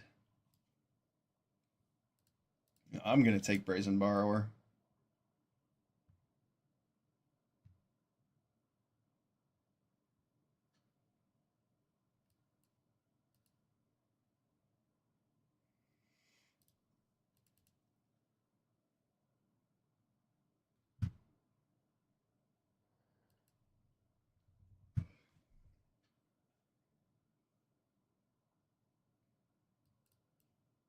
All right, we're going to draw some cards here.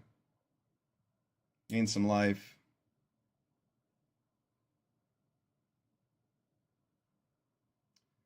Not going to be enough.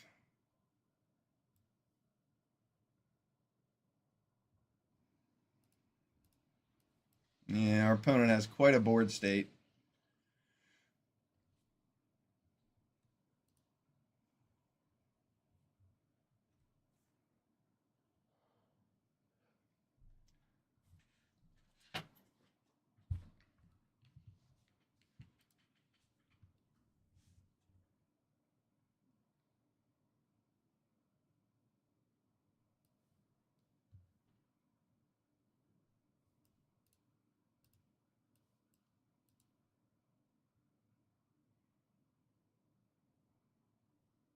Might as well return it to his hand so he doesn't draw a card.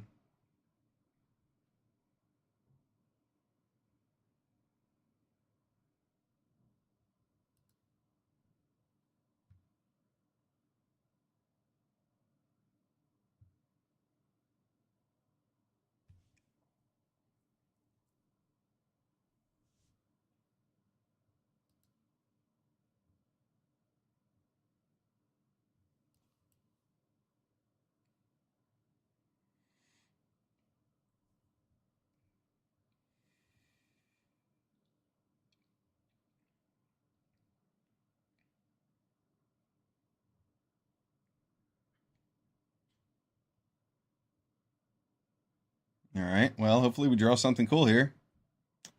Opponent's tapped out. That is pretty cool. That is, yeah, that's pretty cool.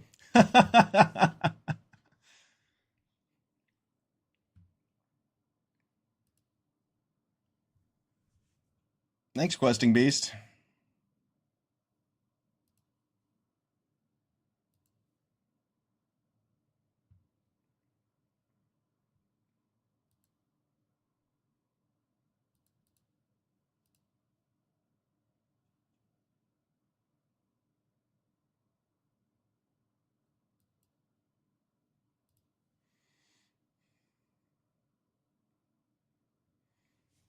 And that's game.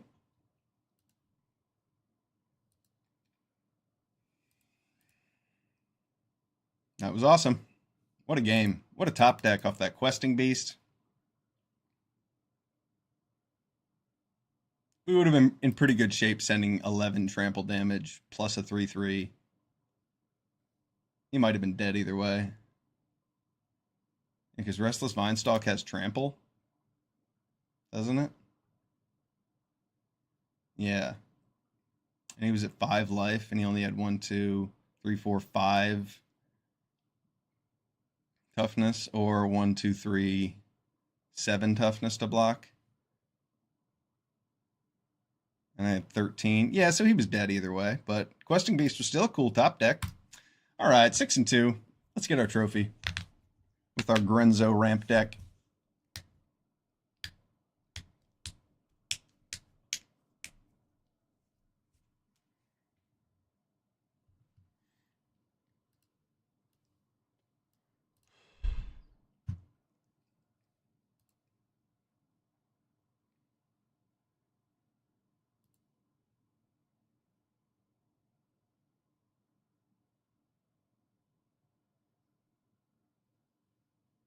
You know what? I don't really have a way to make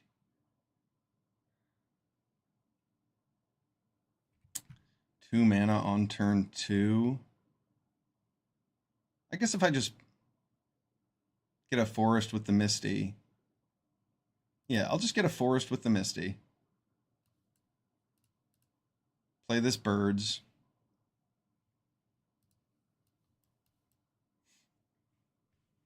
And then next turn I can scrap Gorger with the theater, I guess. Oh, wow. Never mind. 1 mana black removal spell. Inquisition takes out my scrap Gorger. Wow, that's pretty good. If I had taken the forest, he wouldn't have been able to hit me with anything. That's pretty cool. All right, Raucous Theater.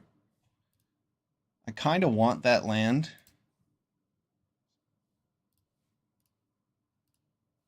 Yeah, I'm going to keep it on top.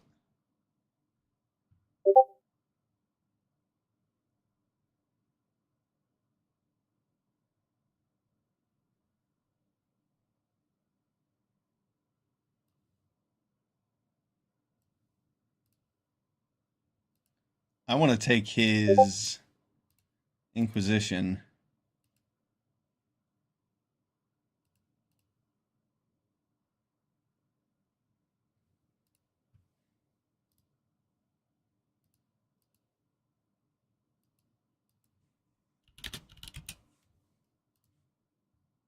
Thieving Haven.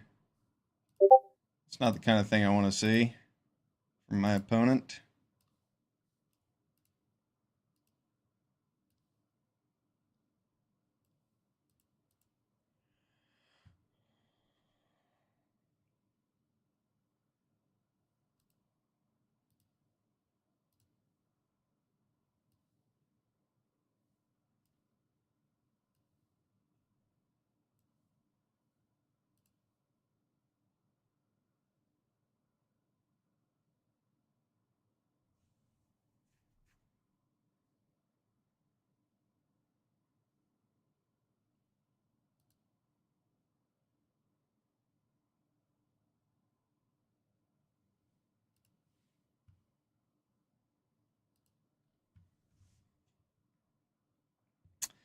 Yeah, I don't like that, but I couldn't do anything about it, so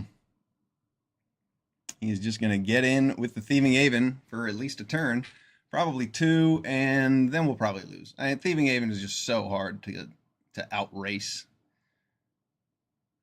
especially when it takes all your best cards. That's definitely a Grenzo.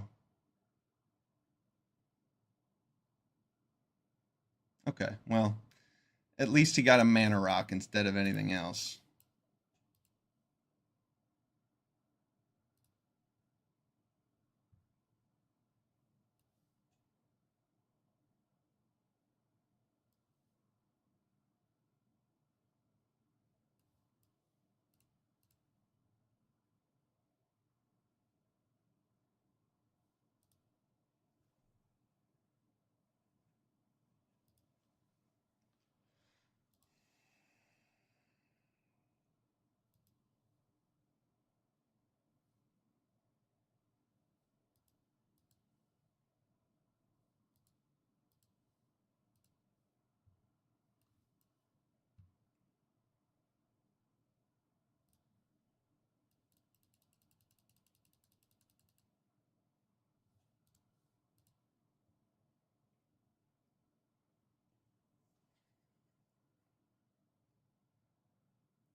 I want to have a second green creature to use Illidomri with.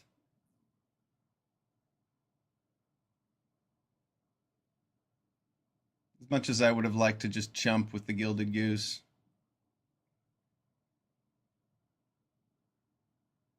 Yeah, could be worse. My opponent has not gotten the best cards from the Thieving Haven so far. He did draw a land that he needed. And he just needs one more to breach the multiverse, which is going to be a problem if he does.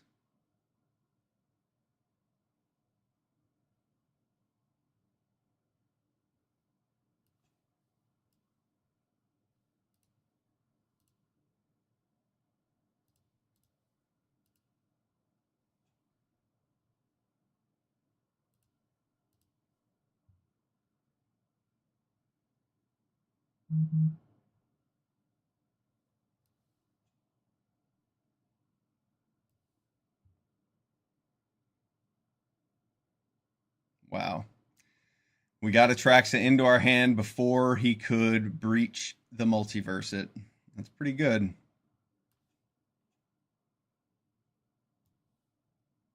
Oh no, I should have tapped my Paradise Druid so I could have blocked the Thieving Haven, the Gilded Goose, but that's okay.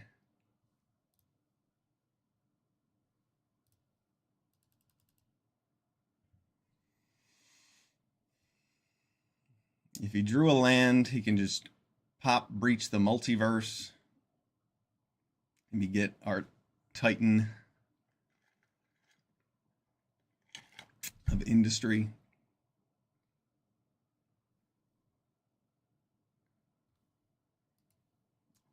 He hasn't seen Grenzo yet. I'm surprised. He's heisted us 3 times now.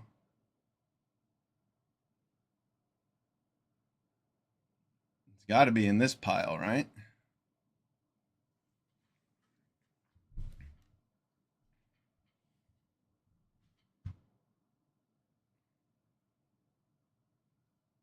He didn't bestow it on something? Why didn't he bestow his Thieving Haven?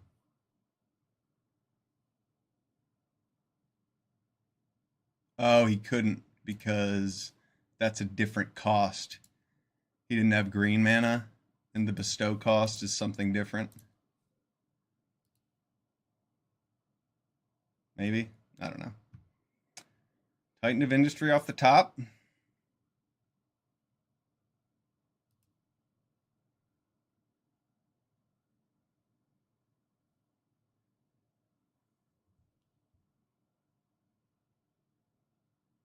Black, blue, white, green, green, red, red. Okay.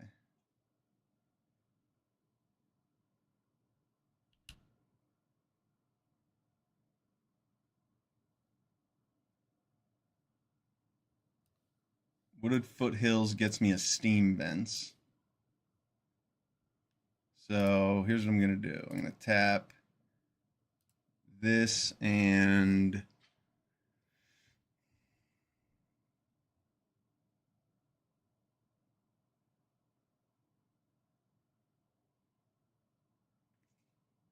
I guess I could do attacks first.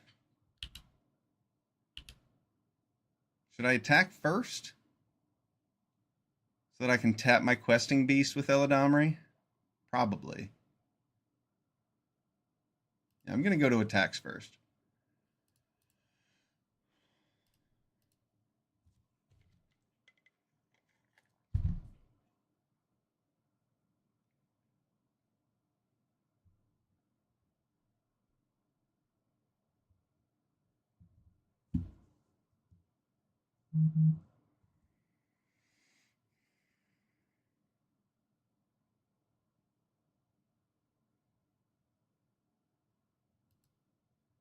Okay.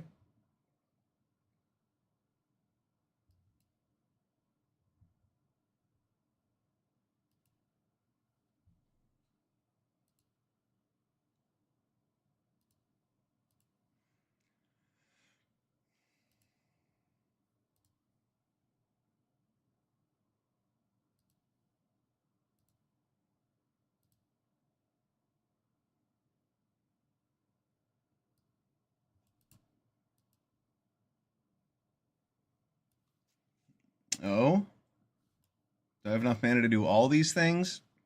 I do not. So it's either Impetuous Lootmonger or Atraxa.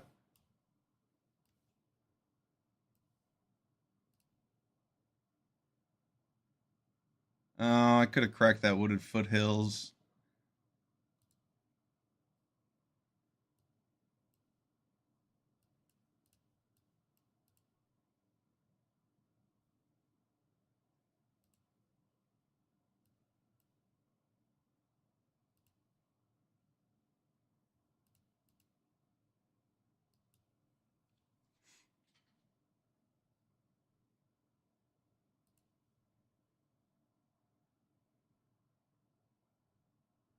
All right. Well, that's one way to block the Thieving Haven. Our opponent's going to be able to just play Breach the Multiverse here. And then we'll have one card left in library. So hopefully we can just win next turn.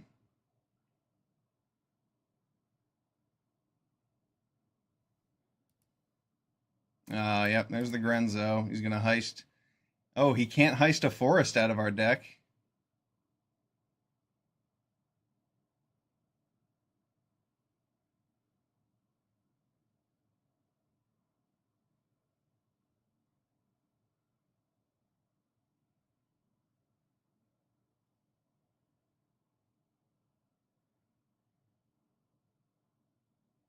Oh man, if I didn't use that Wooded Foothills, I'd have 2 cards in my deck. I wouldn't be dead right now.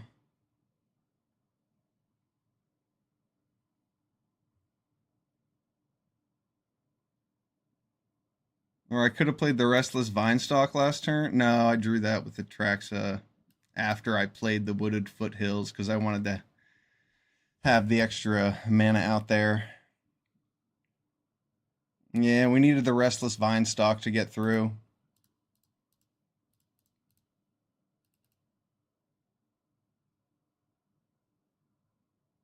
If we had Restless Vinestalk, we would have been really close here.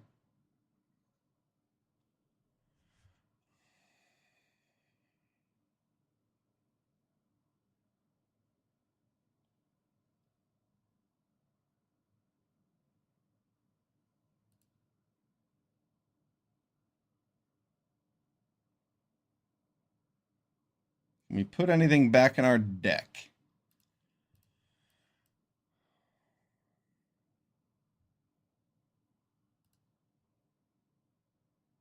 No, we can't.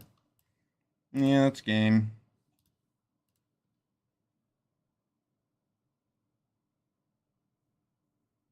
One more card would have done it. We're going to get milled to death. I could have been a little bit smarter. Not putting an extra card in my hand. Not cracking that Wooded Foothills. I lost count of the cards in my deck. Well, I suppose I never even started counting them. I was too worried about beating Breach, not getting milled out by it. Good game, good game. Let's do another. 6-3. We're happy with that.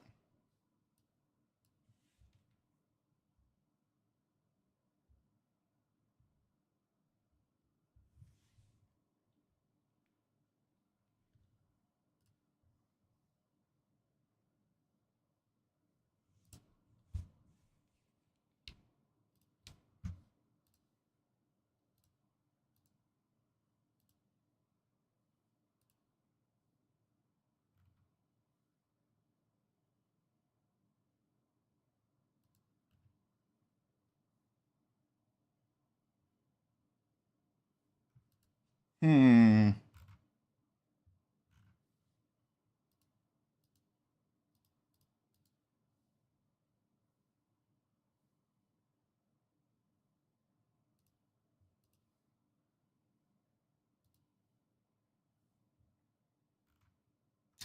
wonder if there's a way to activate an ad break as opposed to just having them be automatic. I imagine there is. All right, let's take a look at this pack. We have an Impetuous Lootmonger. We have a Jadar. We have Prismatic Vista. We have Mindstone. I like Mindstone. That's probably what we're going to start with. Just keeps us open. The Lootmonger's really good, though.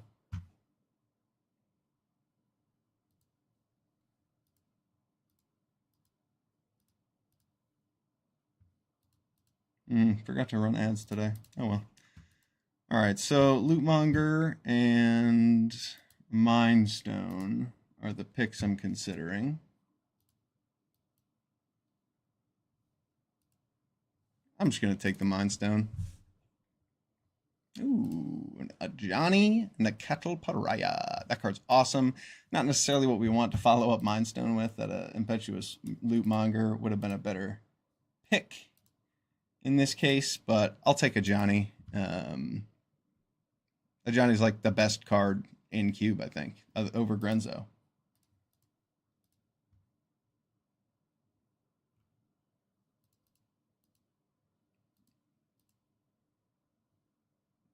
Yeah, I think it does perform better than Grenzo. Nice. A Johnny is the card. We're happy to pick it. Pack 1, pick 2. I wonder what our opponent took over a Johnny.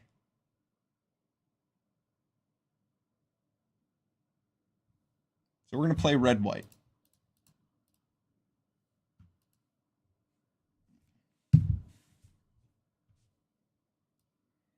Maybe some sort of America shell if we get some control pieces. Detective's Phoenix is a very good red card. It beats and it keeps coming back and beating more. We want to play red-white. There's also a Thieving Haven in this pack, but and Detective's Phoenix is really, really good. I'm going to take it over the Thieving Haven. Yes. We want to play red-white for Johnny's sake.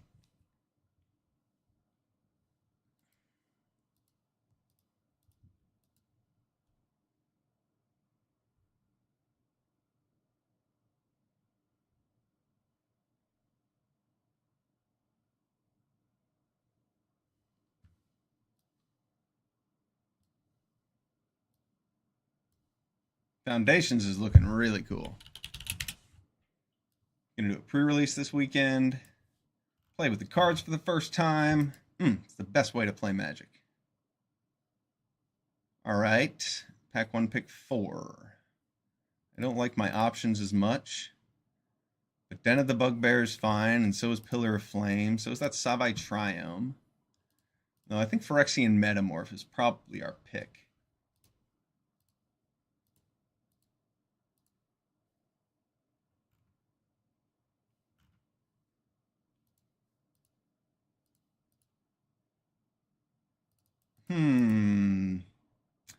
Pillar of Flame does it. I feel like Den of the Bugbear is actually just really good. And I think I want it more for my red-white deck than I do a Metamorph.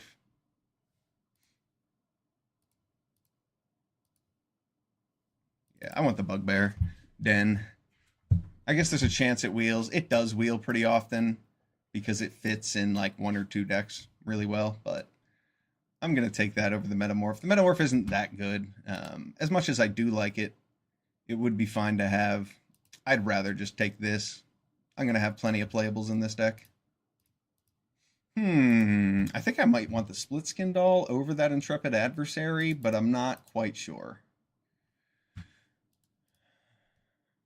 I guess Split Skin Doll is more likely to wheel. Yeah, let's take Intrepid Adversary and wheel a Split Skin Doll. The other thing is take Split Skin Doll and wheel Play with Fire.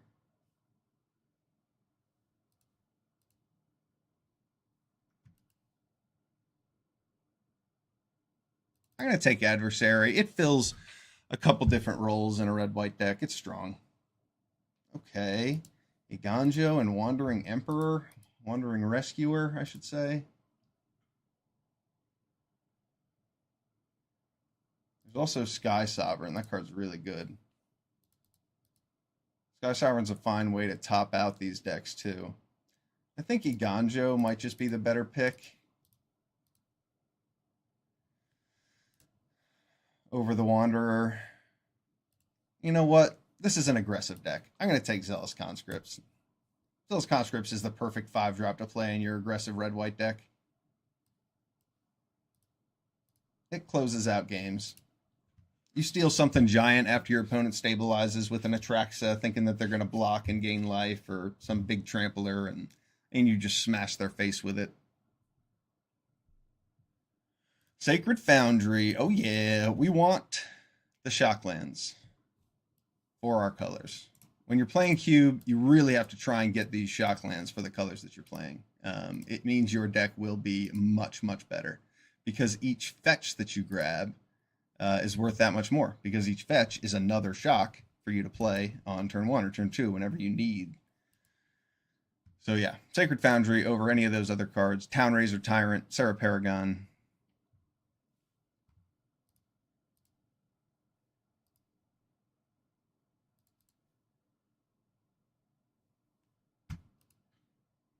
Maybe we can wheel the Fanged Flames. I think we'll probably more likely wheel Restless Prairie or Golden Sidekick.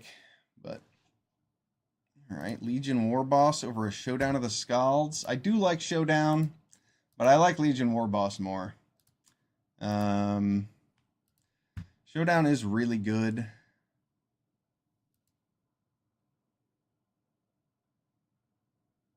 I'd rather have the Warboss. Emberheart Challenger. That could be fine. Blackcleave Cliffs for a potential splash. Now, Emberheart Challenger will be big. Banalish Knight Counselor. Over a Portable Hull. Yeah, I'm going to take Banalish Knight Counselor. He's a 1-drop. We're going to want all the 1-drops we can get in this red-white deck. Portable Hull is definitely a fine card, but 1-drops.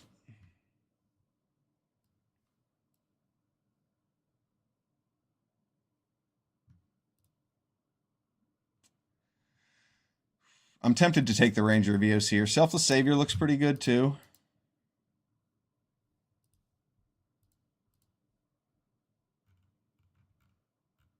Ranger of Eos early is pretty cool.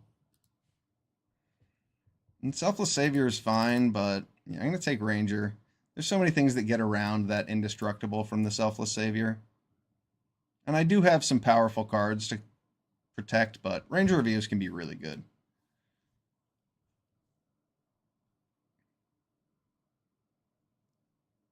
And if you get it early, then, well, you're very, very happy because it's easier to draft around.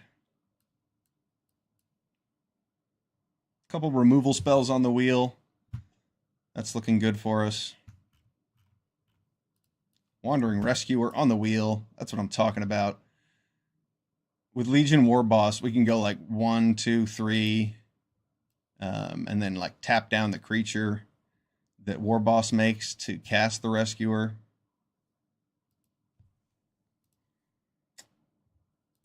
Oh, some good cards in this pack. I'm leaning towards Thalia. But Chandra and Goldspan Dragon both do some work.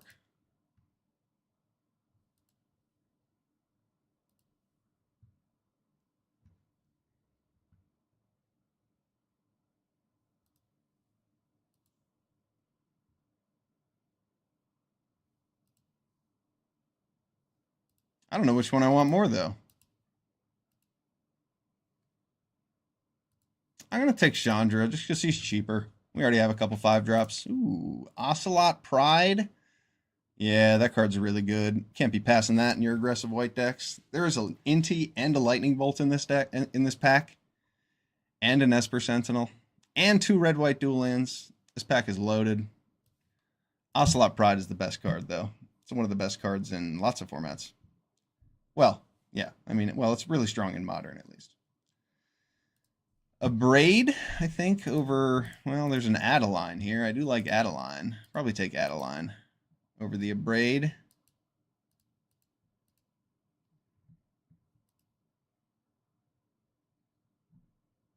Maybe wheeling Chandra or Abrade.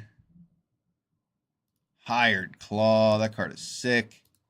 We like 1-drops. We don't want to take the risk that we have to wheel it, so I'm going to take that over Trapped in the Screen. One of the advantages of playing red-white as an aggro deck, similar to black-red, is that with white or with black, you get cheap spells that kill big creatures. There are 10 cards in this pack. We could probably wheel Inspiring Vantage.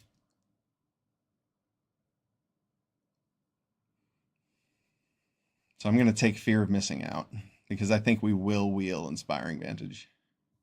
Will we? I think so. Jewel Mine Overseer over a Bonehorde Dracosaur over a Shove Aside.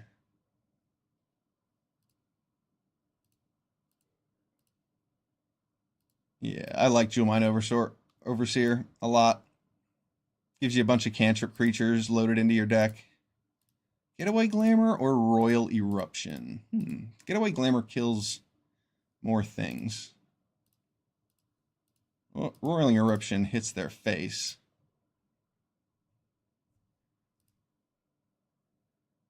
What kind of ETB effects do I have that are strong? Yeah, I think I'm going to take Getaway Glamour because it kills big creatures. Ooh, a Ruby Collector at pick 8. Nice.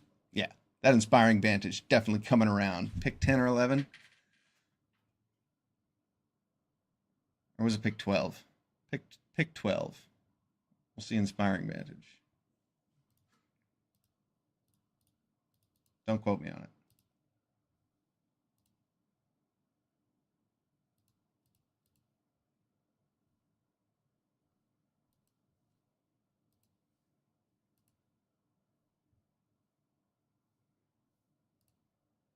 No, there's 15 cards in these packs, so it'll be the 13th pick. All right, Wingbright Thief, Bloodbraid Elf, bunch of good cards in this pack. I just take this Lonely End, so there's one fewer Lonely End hanging around.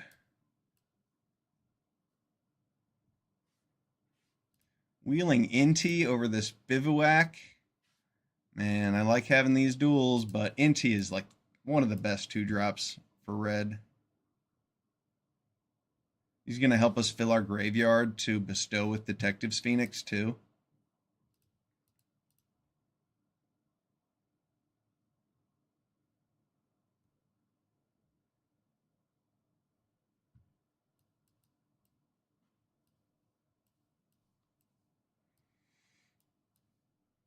I guess Chandra's more of a removal spell. You can counter over there. I didn't wheel that Split Skin Doll. That's annoying. Someone else is definitely playing red-white. I kind of wish I had the Split Skin Doll over the Adversary, but we have a lot of cheap creatures. Adversary will be fine. We'll see how many of these 1-mana burn spells get in. This isn't 1 mana. Sometimes it can blink a Zealous Conscripts or an Ajani. We'll see. We'll see if the Glamour makes it in there. Mainly it can kill big things for 3 mana.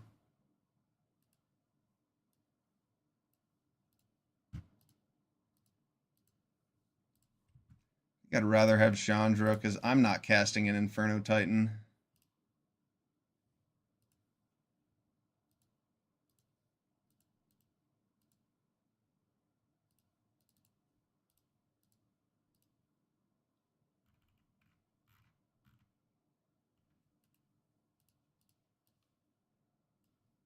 I guess with Chandra, I could have casted it, but I like this Chandra too. She's better when you have a bunch of instants and sorceries, but I might get Hellrider, I might get War Leader's Call, and I wield Inspiring Vantage, pick 13.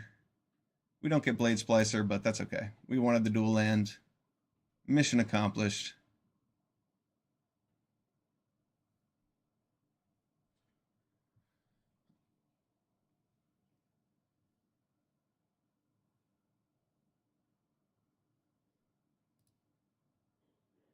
I'd like to see like a Swords, maybe Path to Exile, maybe Journey to Nowhere.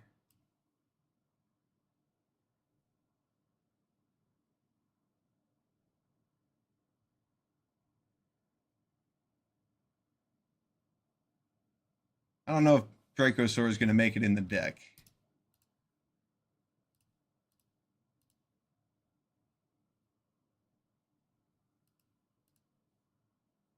Probably not.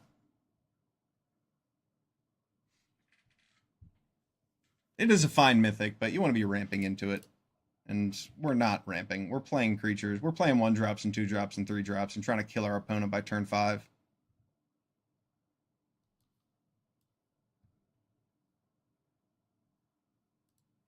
Goblin Bombardment. Over that Dollmaker's shop. Yeah, Bombardment's really good. It's really good with the Johnny, too.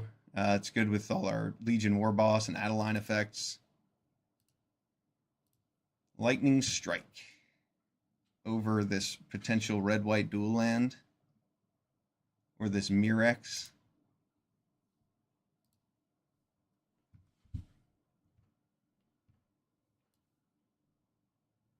I suppose Lightning Strike. Ooh, I have a Wooded Foothills here? No, I'm taking Wooded Foothills.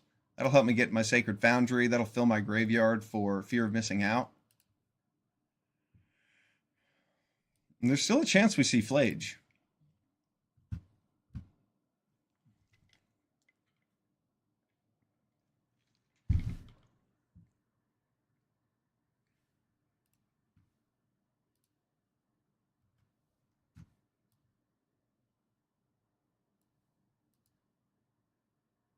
Wow, what a pack. Magda over Throbbing Inspector, over Survivalist, over the Glider. We like Magda. She helps ramp.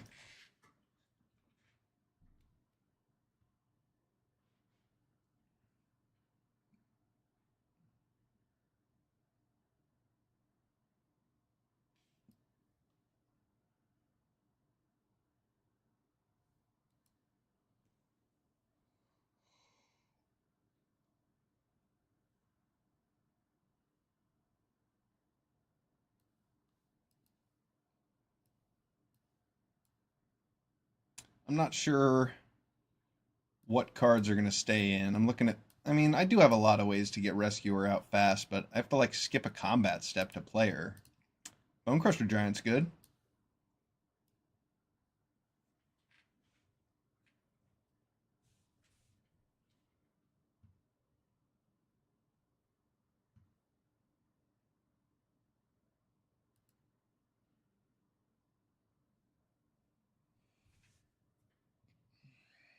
Chandra's going to be a lot better if I have more instants and sorceries to copy, and it looks like all of those white cheap ones are gone.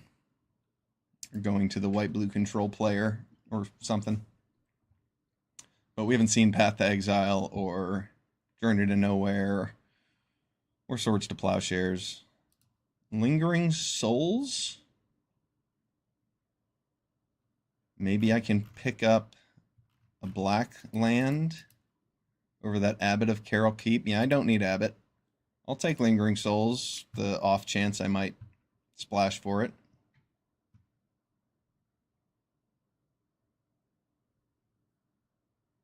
It's also something Chandra could copy.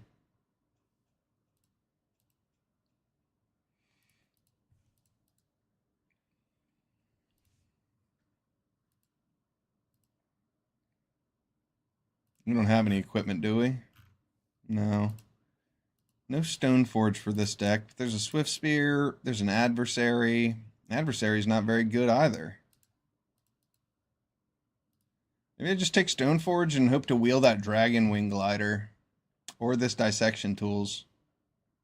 Instead of playing Swift Spear or Adversary.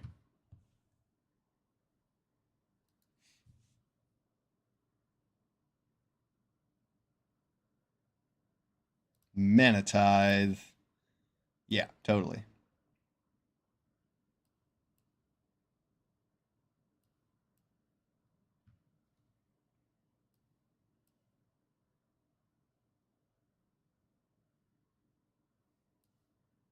Inti with Emberheart Challenger is a good little combo. Ooh. Pick 8 Overlord of the Mistmoors. I don't need to splash white for anything. I don't need to stoke the flames. Oh, yeah. Let's take that.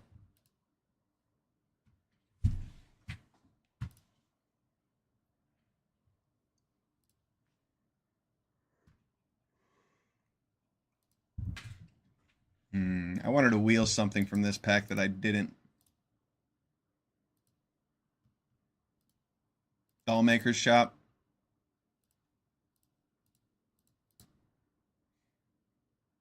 I guess I'll take Seven's Reclamation. That actually brings back some powerful cards for me.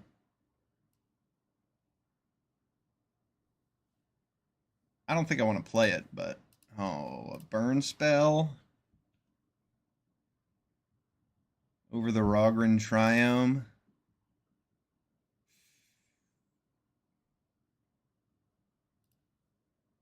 Mirex. I'm going to take Mirex because it is a land that makes creatures. Dragonwing Glider to go with our Stoneforge now? Or just Throbbing Inspector to have another 1-drop? I like a Dragonwing Glider with a Stoneforge. Seems like a good combo. I just cut my burn spells and go full balls to the walls creatures. Soulseer might actually be playable.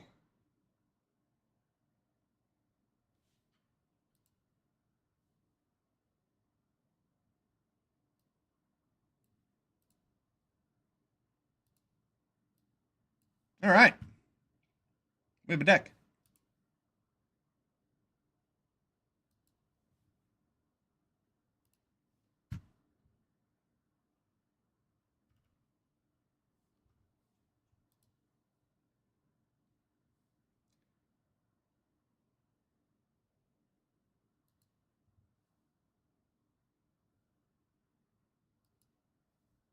All right. Are my ads done? Let's see. What do we need to cut?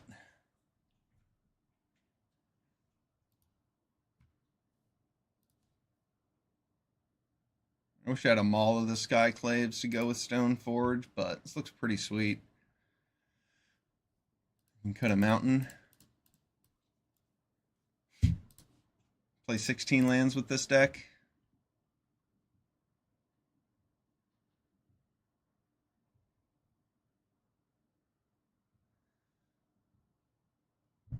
Yeah, I want Soulseer in here. It's going to kill big things that I care about. Thinking maybe I should find a spot for Getaway Glamour too, just because I don't have any removal at all.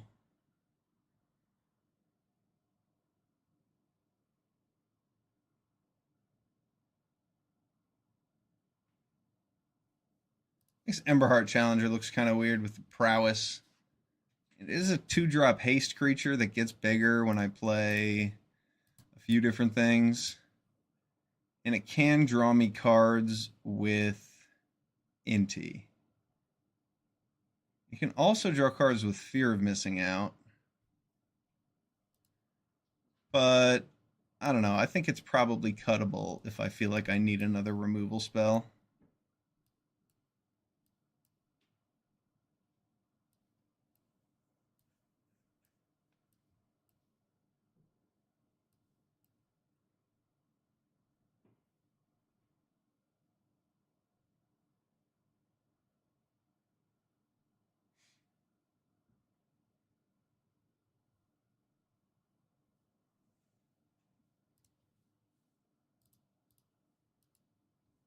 How am I going to get Delirium for Fear of Missing Out? Creature, instant, artifact, enchantment, land, maybe sorcery or instant. I guess this is the only sorcery I could play. Can I find a spot for Pillar of Flame? No, I don't think so.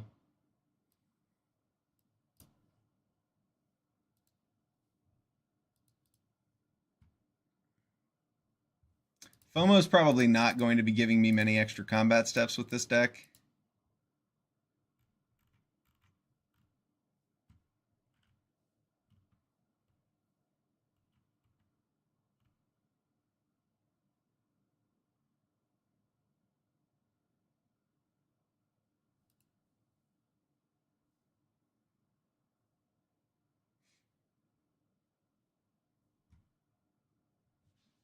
With Jewel Mine Overseer, I'm more inclined to have 17 lands, but there's nothing here I really want to cut. I could get rid of Getaway Glamour, but I want to be able to have some removal in the deck to deal with big life linkers. So, and Shieldred. Let's roll it. This deck looks pretty good. We didn't get Flage, but we got a Johnny. We are red-white aggro. Should be good.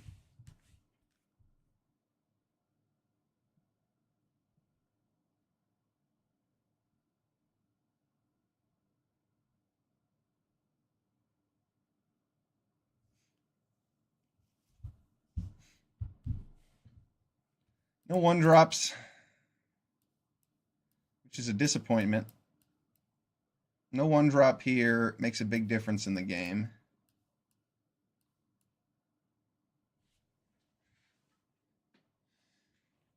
We get Spell Snared too. Wow. It's not looking good for us.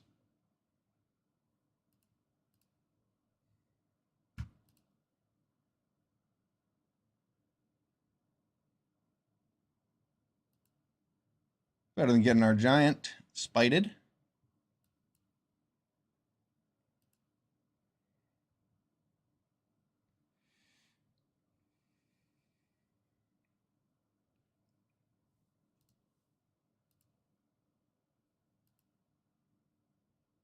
Nice.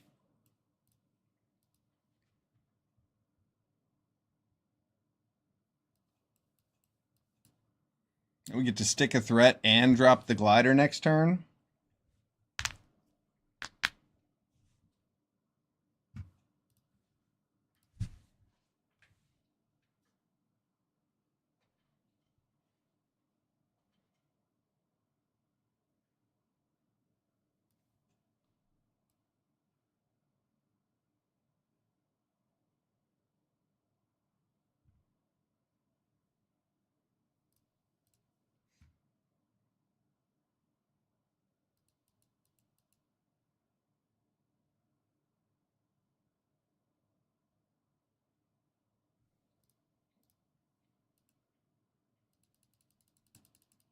I figured he probably had a counterspell.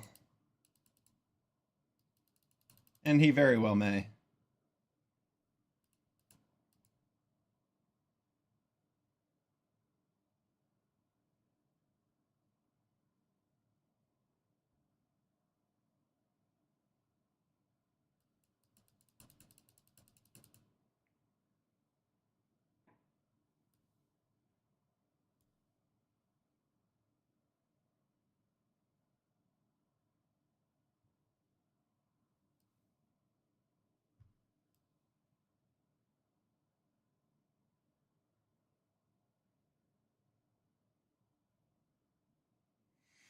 I might get punished hard for using that Den of the Bugbear there while my opponent was keeping up mana.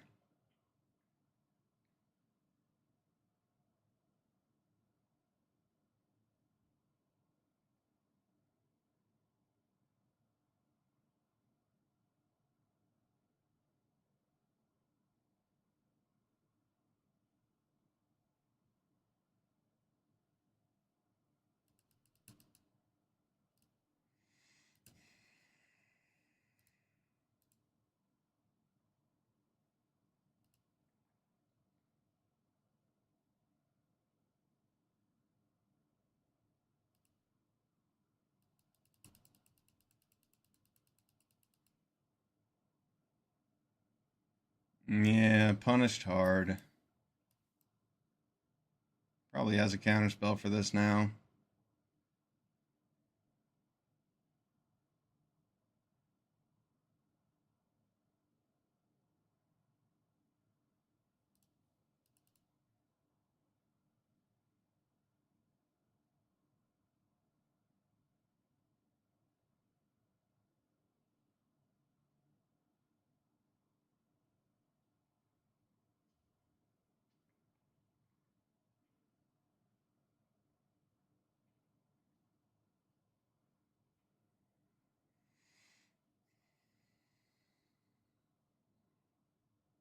He needed that treasure to be able to recast Flage.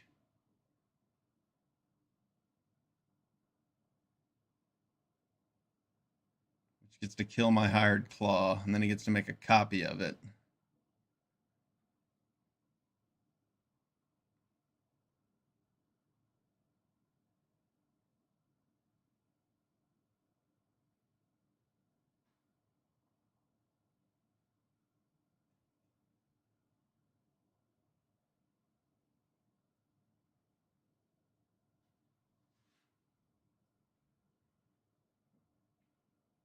We're going to have to get rid of his reflection with the Zealous Conscripts on the Flage.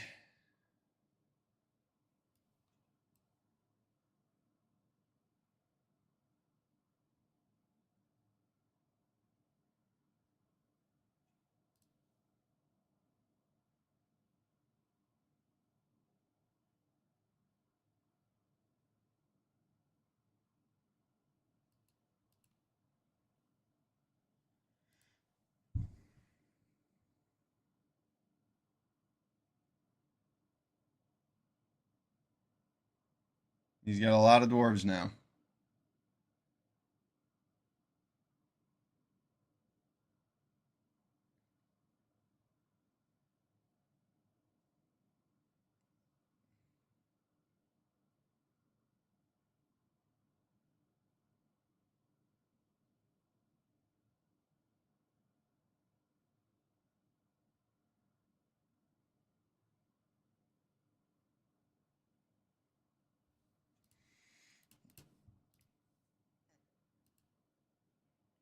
Yeah, Flage is going to be tough to beat. We need our getaway glamour.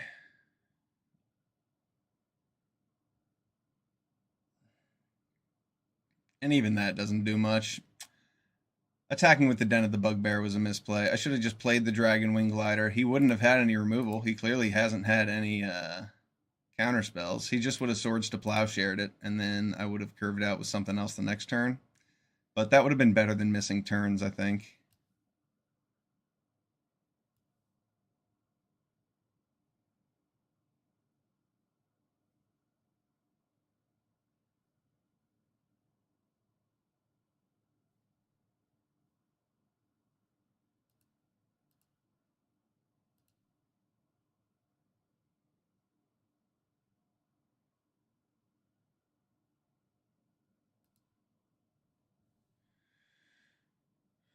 Yeah.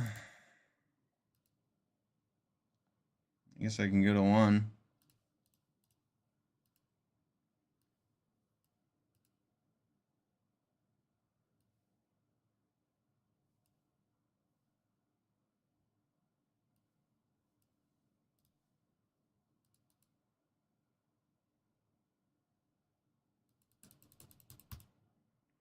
Well, that was a pretty boring game. Our opponent just kind of had perfect answers to everything. Spell Snare to counter our 2-drop.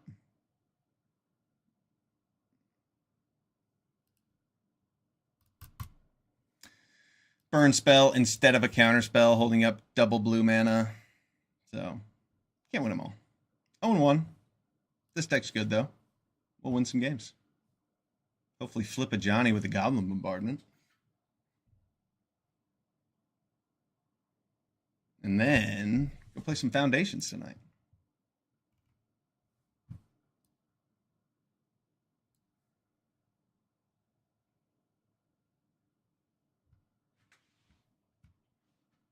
Hand looks all right.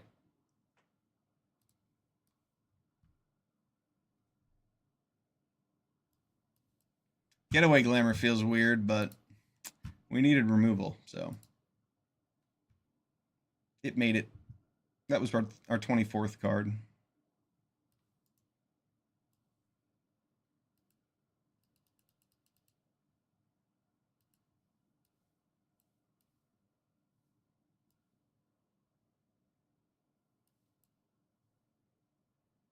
Trying to make him answer my threats or use his counter spells.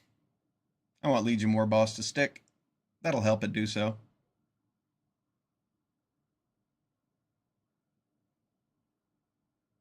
Plus, I'd rather him kill my adversary than my Ruby Collector. Ruby Collector is worth an extra card, and it still has the pump ability.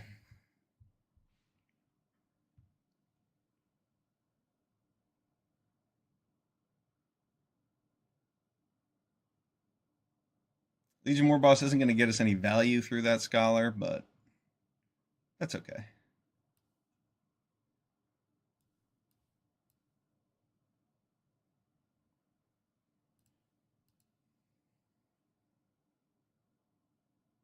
Next turn we'll have the Glamour with both modes. Possibly. It's probably just going to kill our Warboss. It's like he's in some sort of Grixis control deck. Oh? Oh? You can untap with the Warboss? Nice.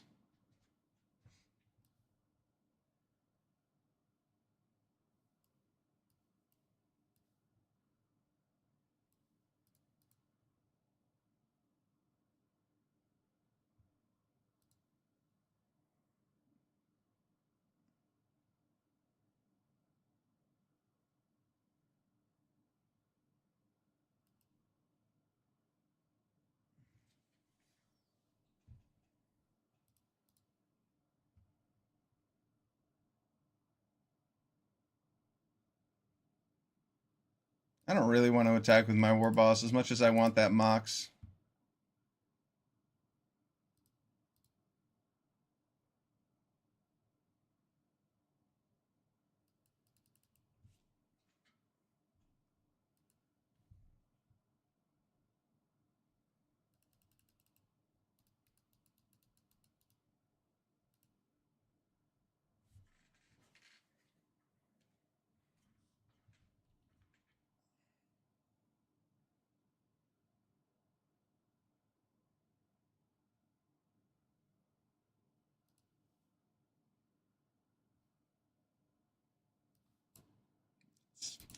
This is kind of awesome. It's a pretty game-breaking play. Blinking my Legion Warboss with Getaway Glamour, and then next turn I just get the Dragon Wing Glider, attack in for 9. That is pretty devastating.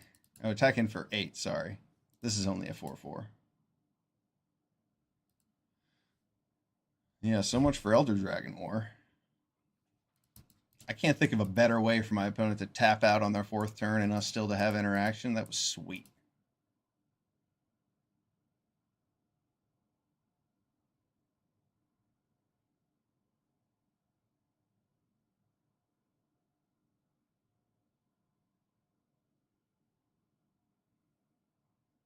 We should be able to push in the rest of the damage.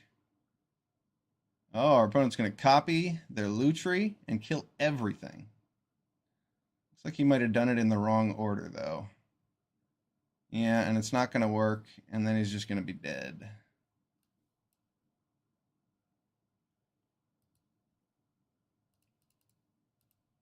Good game.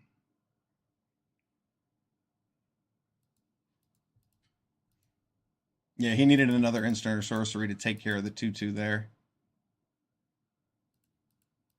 All right, that's a pretty fast start. Legion Warboss for the win. That Getaway Glimmer was awesome. Yeah, I mean, it saves your best creature sometimes for 2 mana.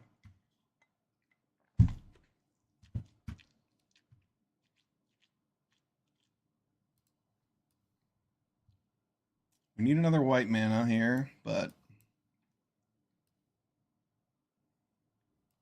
I like this hand.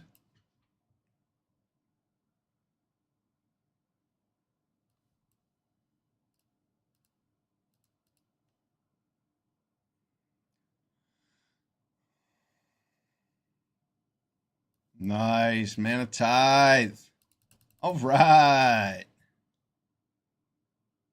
Mana Tithing.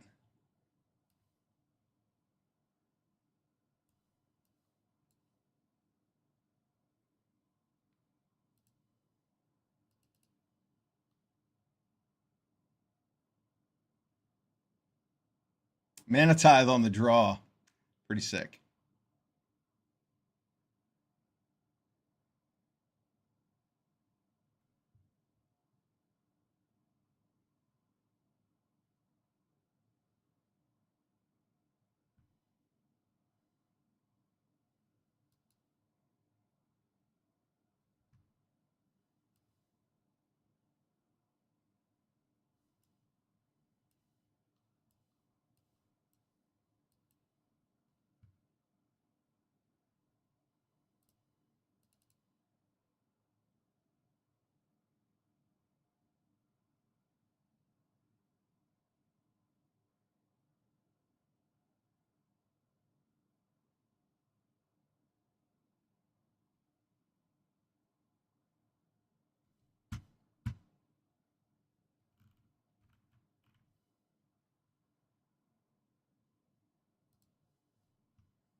Do I even want to play Detectives Phoenix? I don't think so.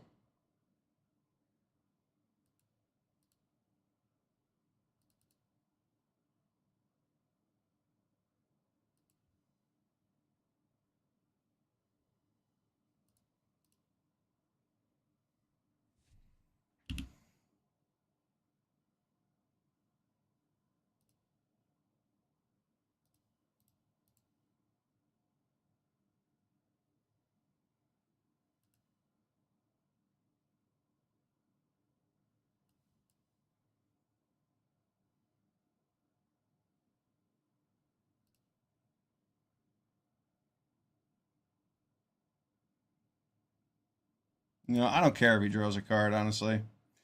He didn't settle the wreckage me. He might have a board wipe, and I just want to drop that Mirex. Or make a creature with Mirex at his end step.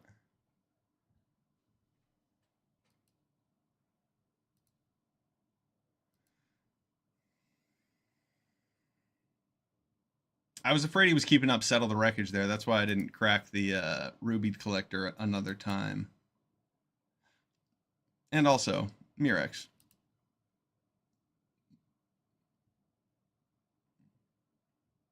A board wipe wouldn't really make sense after he played Malcolm, would it?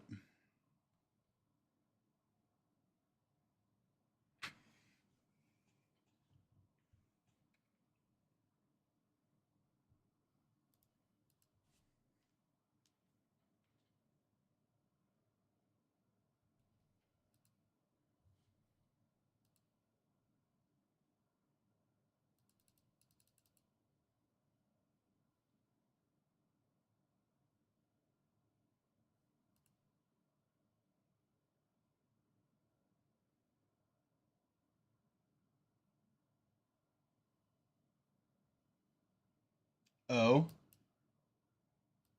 could be in trouble.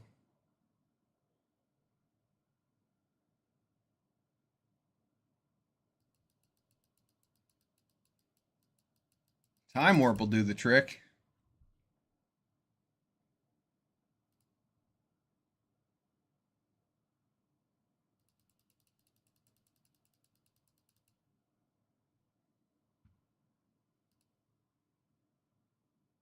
Does he just have another Time Warp?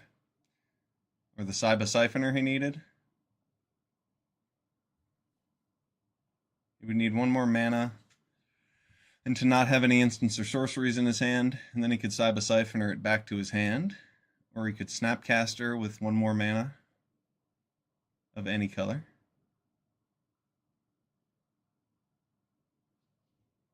He discarded Snapcaster Mage because he couldn't double cast it.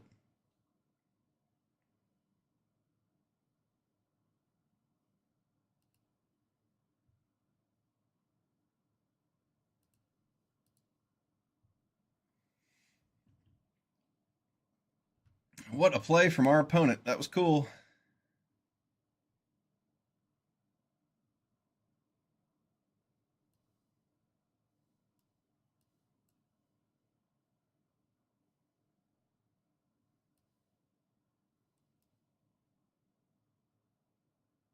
I can't play Detectives Phoenix, Ocelot Pride, and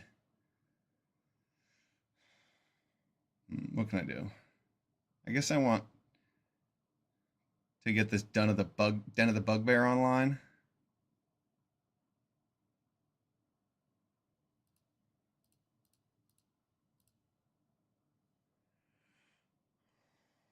I mean, I do want to be applying pressure.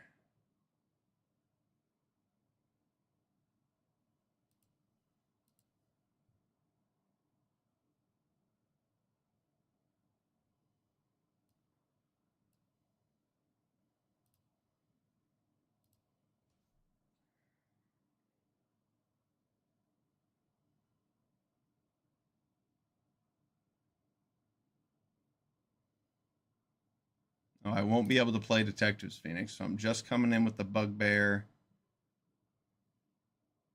and this Might.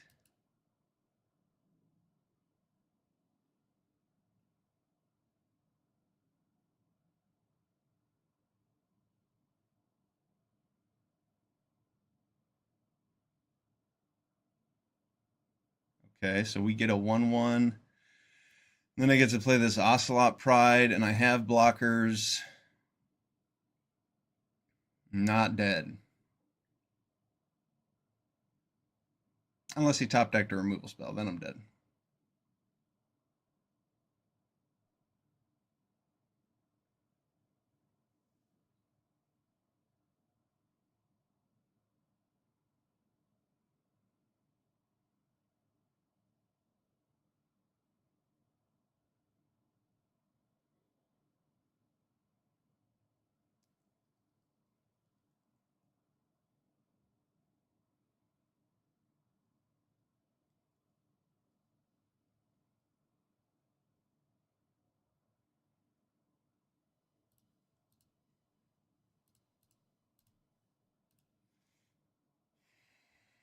Okay.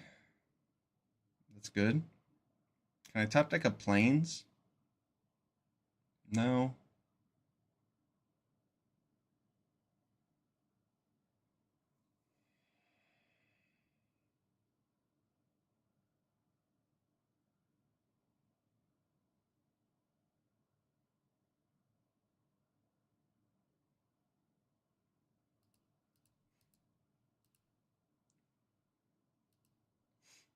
Yeah, I didn't see that coming. I thought he was going to double block.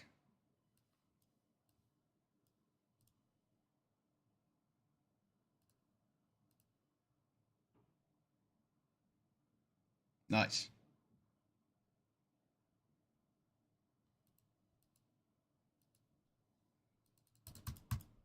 That was a good game. Close one. Our opponent almost pulled it out.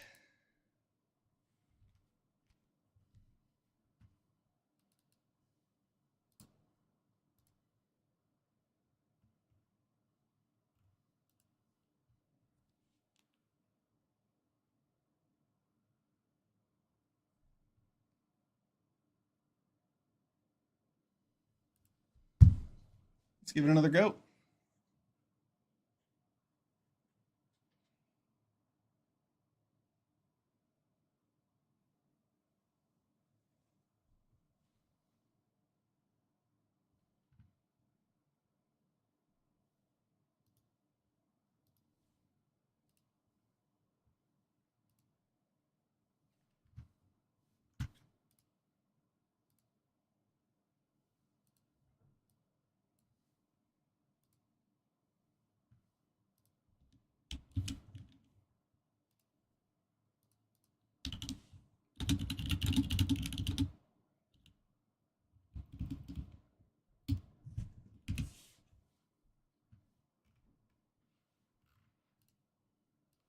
I like a first turn Banalish Knight Counselor.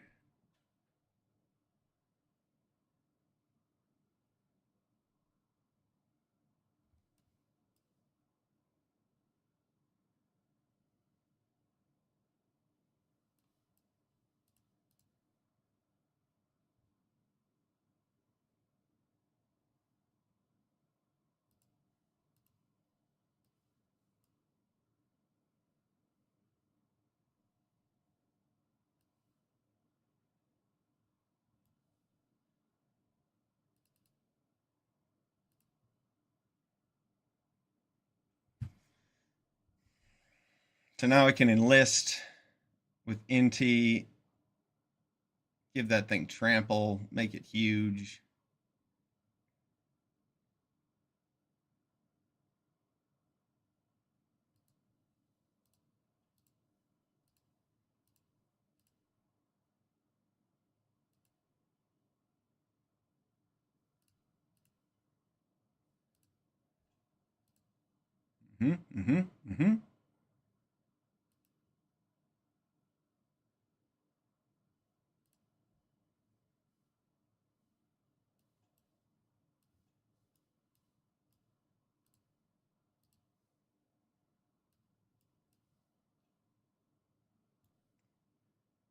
Pretty nasty start here.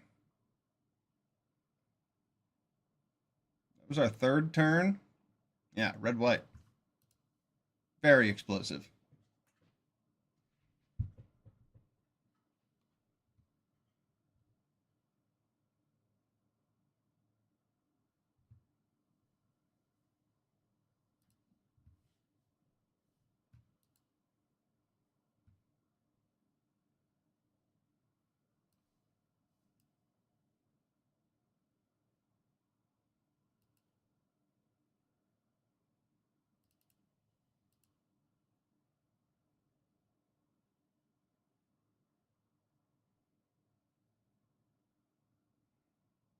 You got something. Some kind of fancy trick.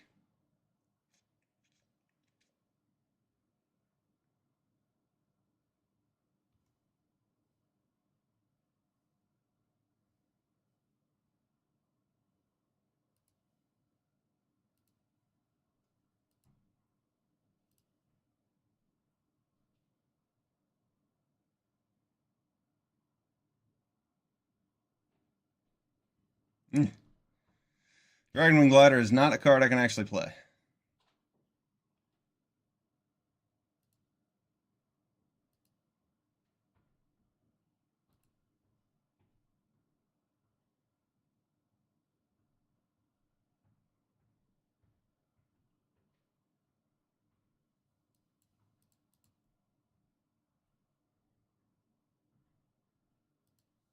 Yeah, that's fine. I don't need to play Getaway Glamour.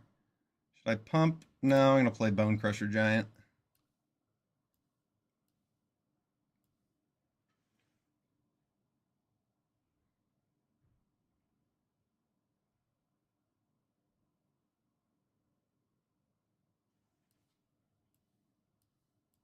I think my opponent's just dead with Ruby Collector.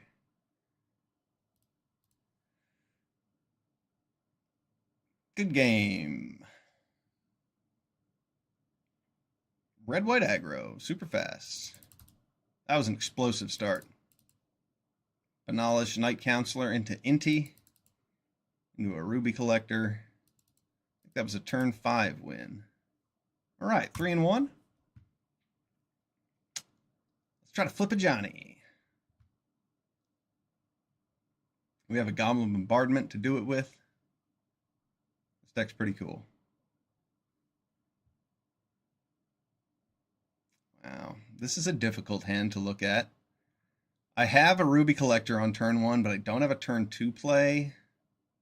I don't have a third land. But I'm on the draw. If I was in the play, I'd think twice about this. But since I'm on the draw, I'm keeping it. And we got a land we needed. That is excellent.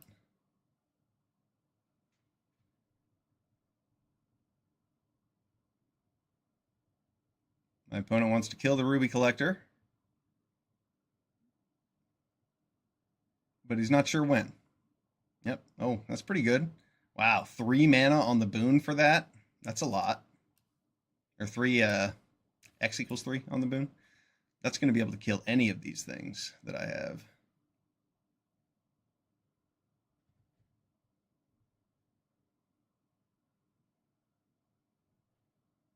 Pretty darn good.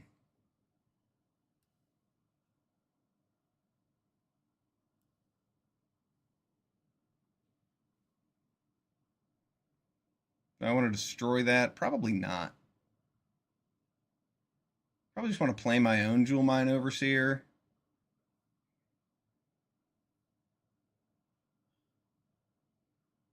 Yeah, but then he just plays a removal spell and 2-for-1s me. And then I don't have the Getaway Glamour to blink anything. Maybe I do just kill the Jewel Mine Overseer.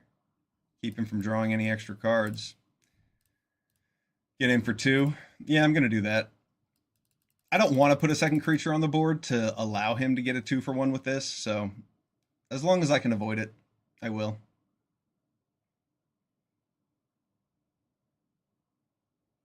It's a red-white mirror, so it could end up grindy, and whoever gets extra cards will win.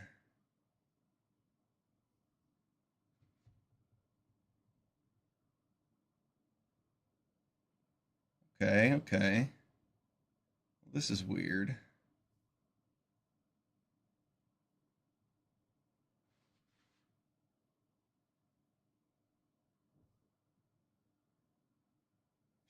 Chandra can go up.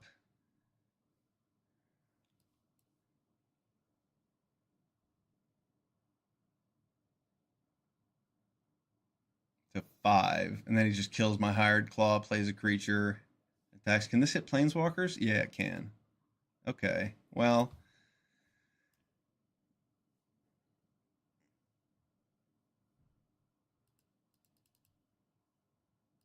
he wants to block, I can pump up the claw.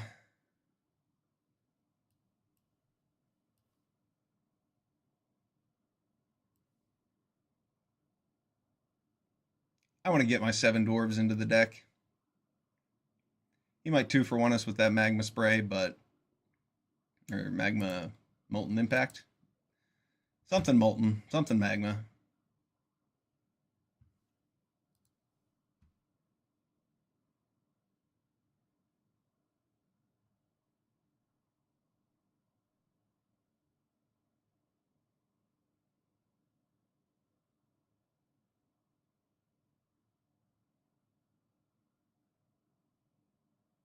Oh, he doesn't have removal?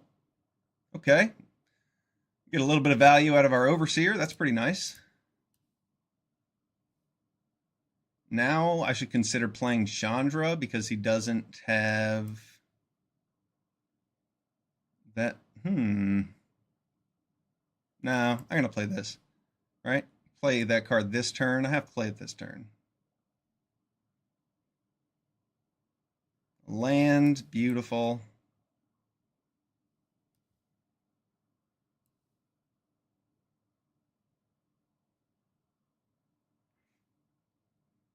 Now we've got the War Boss.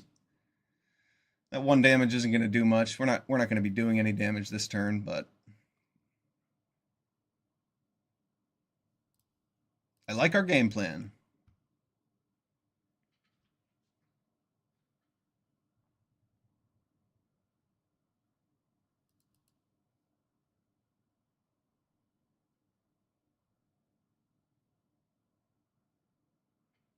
Yeah, and his removal spell, if he draws an instant or sorcery, he gets to take out the War Boss and the Jewel Mine Overseer, which isn't my favorite thing, but at least we have Chandra to back it up. I didn't want to put Chandra out on a board that could have been blown up with 1 removal spell.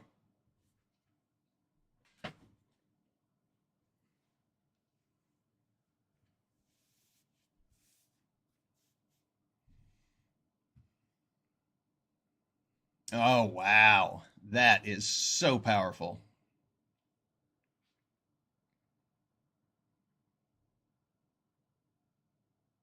That is nuts. Yeah, he did not do that correctly. He should have put the 4 damage on one of my 2 toughness creatures and used the 3 to kill that so he could kill all of them with those triggers. Oh well. He didn't. So now that Molten Impact is just doing 1 damage, well, that's a better place to be in for us.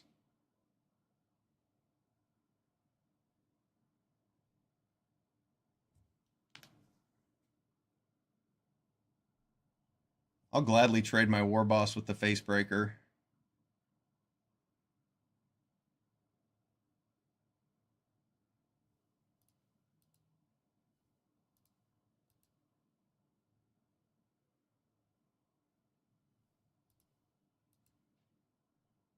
I have 7 more dwarves.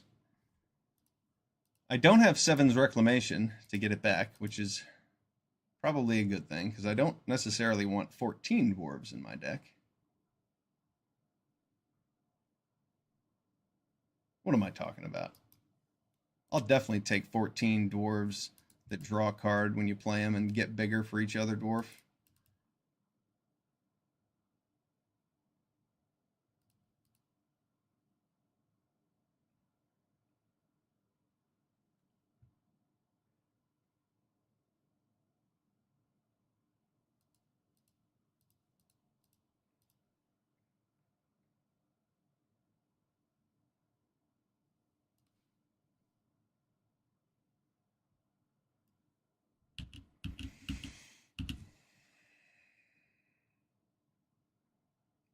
If I play Magda and like Chandra and Magda, I don't have any good blocks at all. I guess I could just Zealous Conscripts the Professional Facebreaker. No, I could Zealous Conscripts the Bloodthirsty Adversary to get in a bunch of damage. Yeah, I might as well.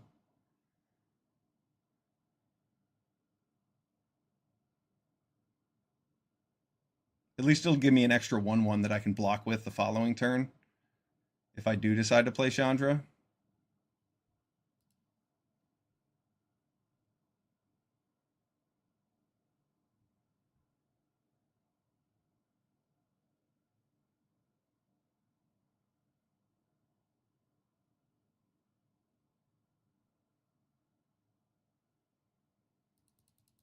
And I can mentor onto the hired claw too. That way that's a 1/1 to jump with in a future turn.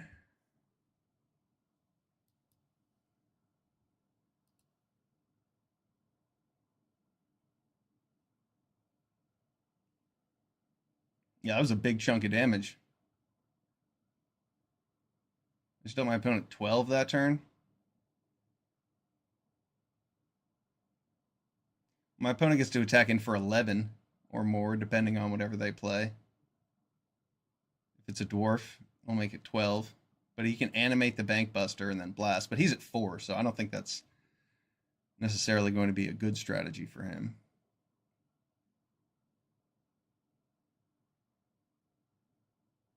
Dwarf into a 4/4 flying with haste.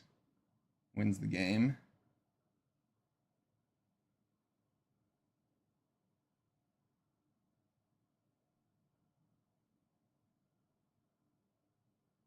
Ooh. I think that's going to win the game too. Wow. What a rip from our opponent. Give the whole team +2/+2. Animate the Bankbuster. That's nuts.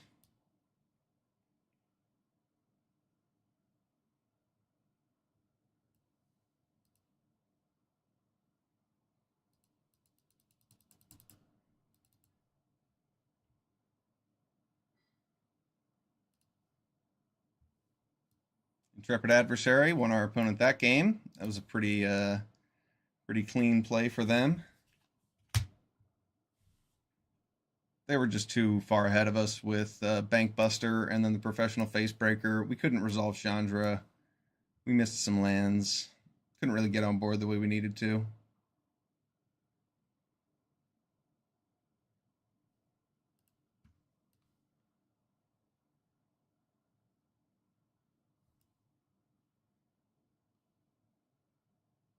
I like Ruby Collector.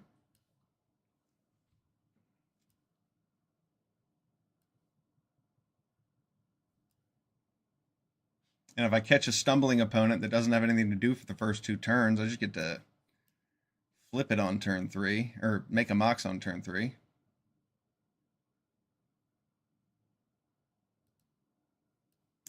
Deck Miller. Man without soul.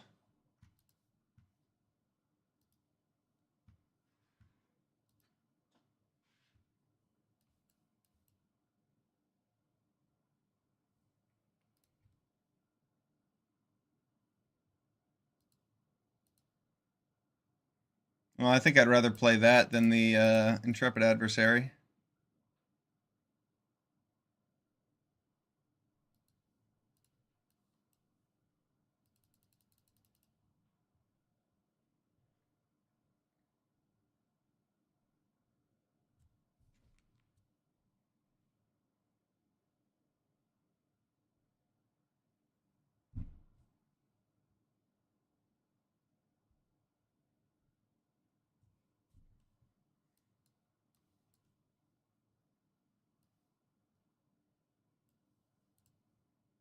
Lion Sash.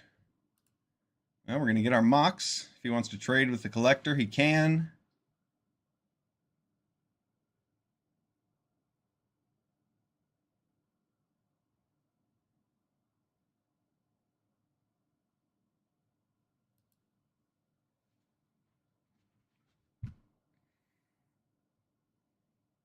Knight of the Reliquary. That's not something you see very often in Cube.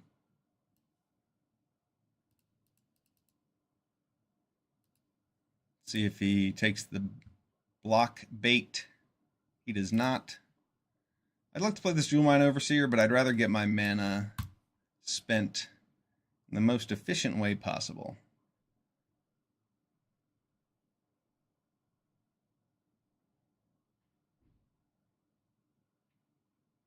Okay.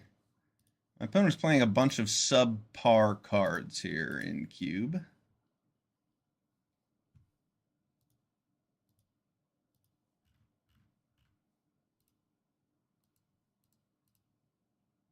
I mean, Wingbane Vantasaur isn't bad, but It's better as a 5-drop. It does have reach, however, and we don't have the Zealous Conscripts to steal it yet.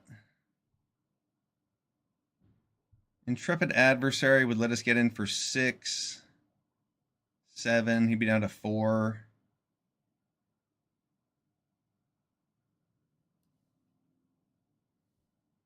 Gets to naturalize our Overlord. Well, that's fine. I'll just play a Jewel Mine Overseer and pass. Knight of the Reliquary makes a fine blocker against our Hired Claw too, so we'll just let his reach stop us in the air. Pretty good play from our opponent. I think this is the first time I've seen somebody play Knight of the Reliquary in this cube. Maybe it's going to get huge. Well, with all those fetch lands, I imagine Knight could perform well.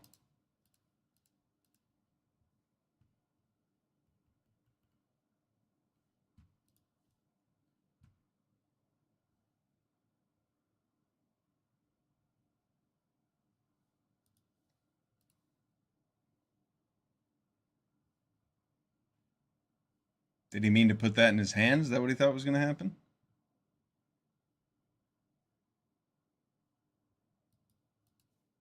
I don't know. I'm confused.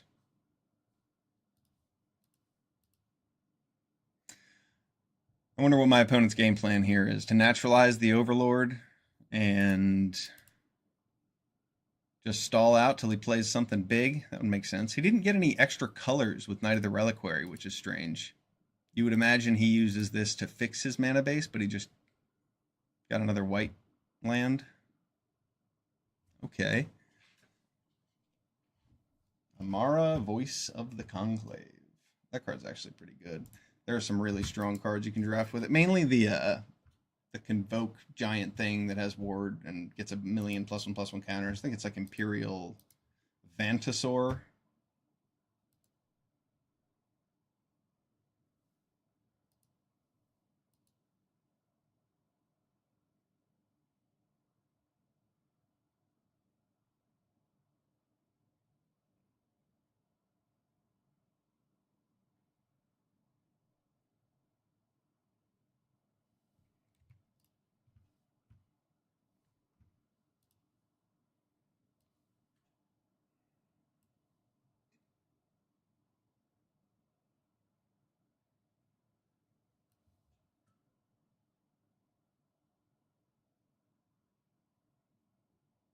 Yeah, Zealous Conscript's going to be good here.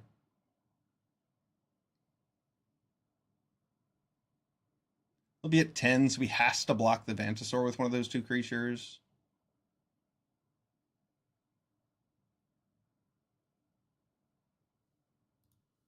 And then he's just dead.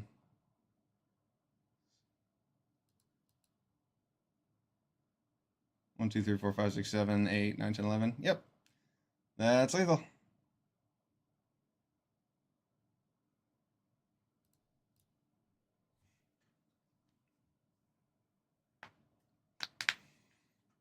Got him.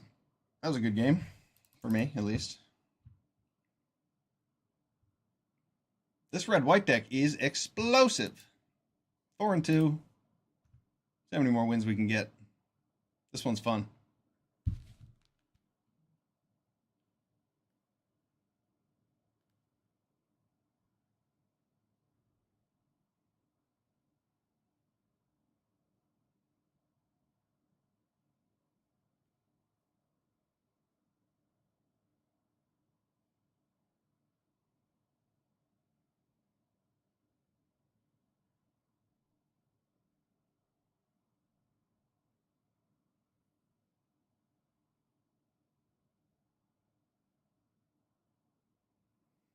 All right, back at it. This hand looks good. After all, this Wooded Foothills is a sacred foundry. Doesn't have to be right away, though. Not with him playing Grim Lavamancer. As much as I like thinning my deck, I can just play this next turn and then bring it into play tap next turn, so. I don't want to take damage I don't have to.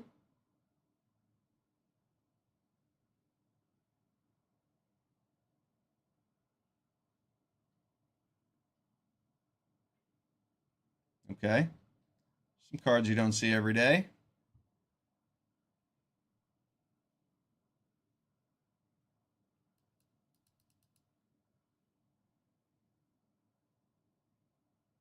I can't imagine he wants to trade off his Lavamancer.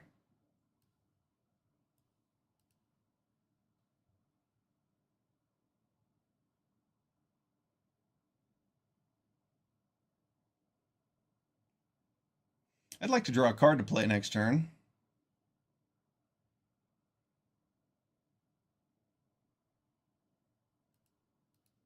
Okay.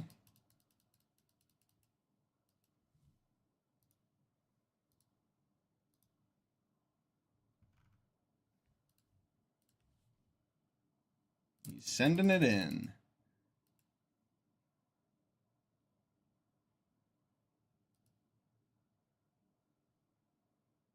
We can crack this and get our Sacred Foundry without taking the extra damage.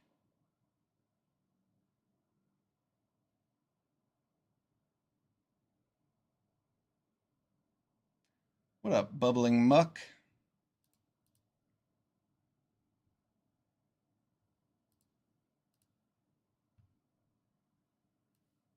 That's not a card to play.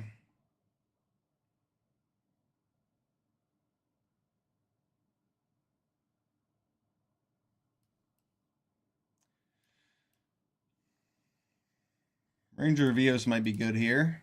My opponent's like one removal spell away from going off with that Grim Lavamancer.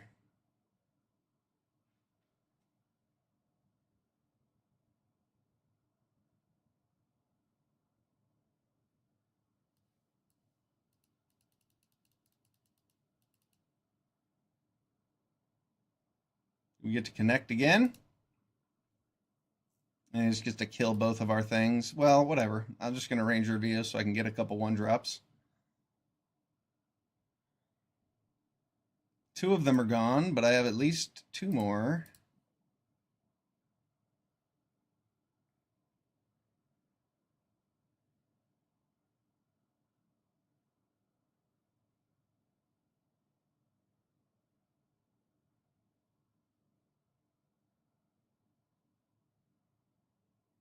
Okay. Bitter Triumph. And then he gets to... Oh, we forgot to do this. Was he planning to just hit me with it instead? He must be doing some math. No. He's saving it for the Ocelot Pride, obviously.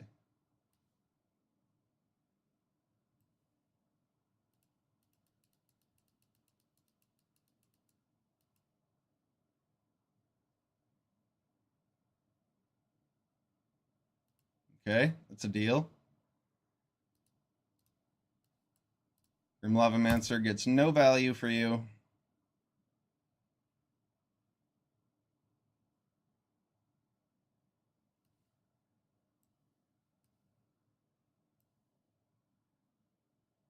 Keep up a Mana Tithe when he plays Grave Titan or Inferno Titan. Something, maybe.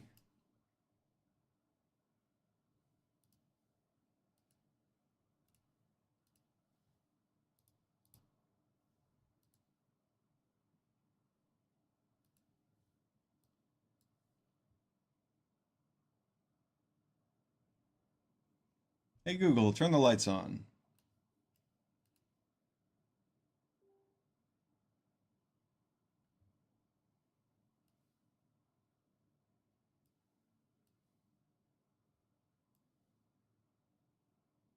Stoneforge gets me my Dragonwing Glider. I can play this Bone Crusher and attack.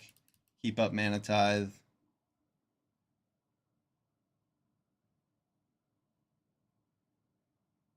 Stoneforge works when you have some good equipment for it. There's Embercleave, there's Dissection Tools, there's Dragonwing Glider. I don't like Maul the Skyclaves as much, but it's an option. 5 and 2 with this red-white deck. Let's keep it moving. Get a couple more wins before we go do a Foundations pre-release.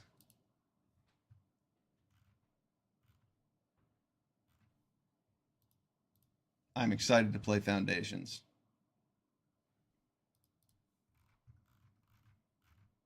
The commons look fair. The uncommons look a little pushed, and then the rares are real strong. And I'm excited for what new standard's going to look like. All right, we'll play a Wooded Foothills to get our Sacred Foundry first.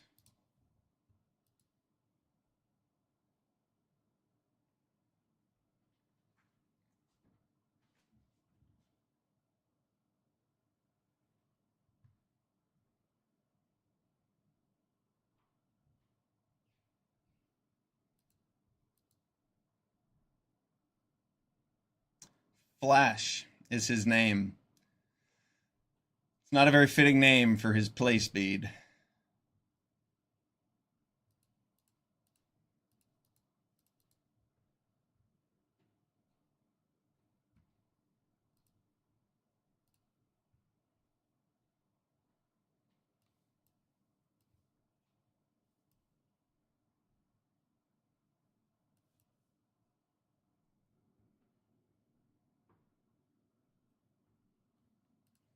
No Spell Snare this time. He has to answer Stoneforge Mystic, or that Dragonwing Glider is going to be a problem next turn.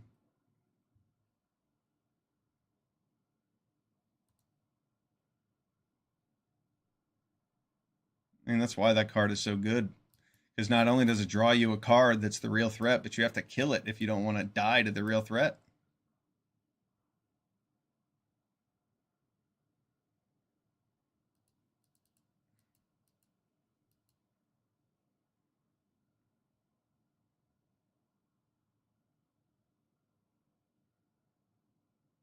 I'm about to snooze emote on my opponent. They're taking way too long.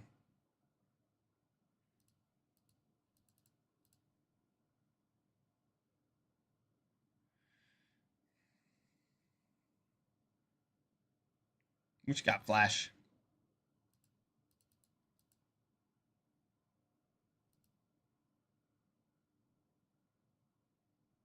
Your second turn should not take this long.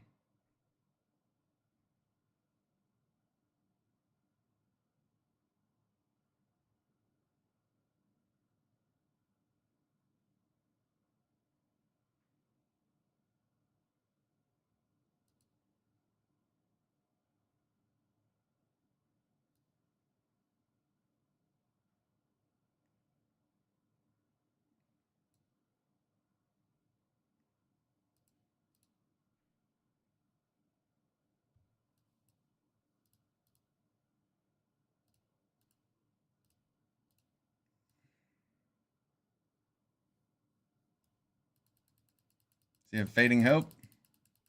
He does not have Fading Hope.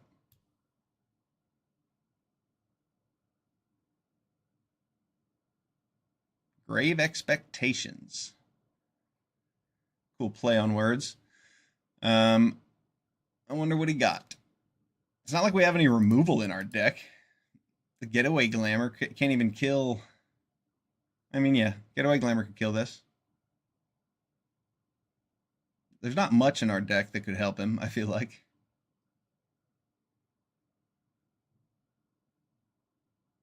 Oh, wow. Bone Crusher. Oh, of all the rips, that's nuts. All right, that's really strong.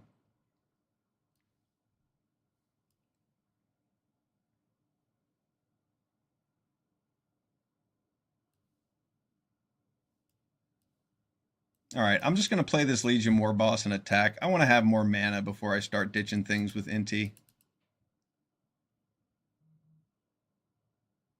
This way, if he deals with the War Boss or the Glider, I have the other one as backup.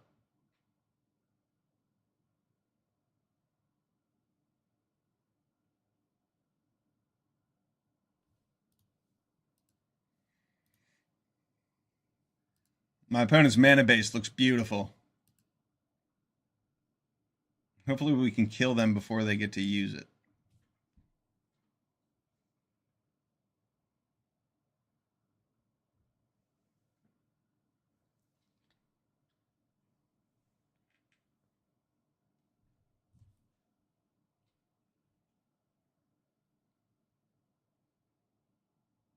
Wow, very strong, very strong.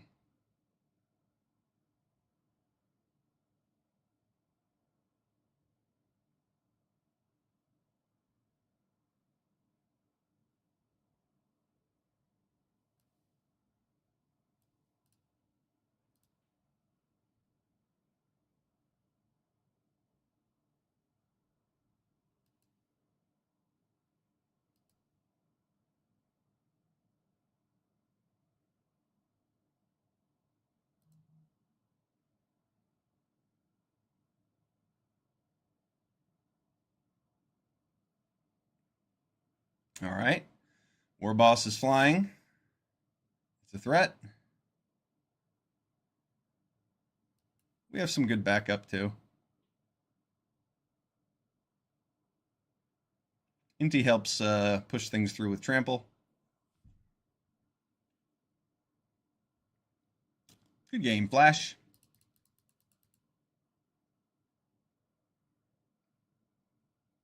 Six and 2 with our red-white deck.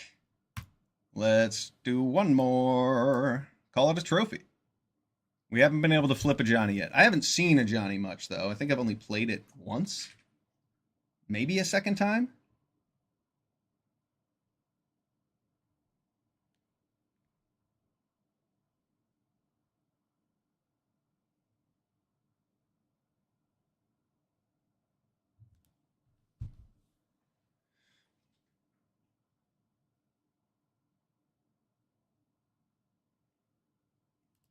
I like this hand a lot.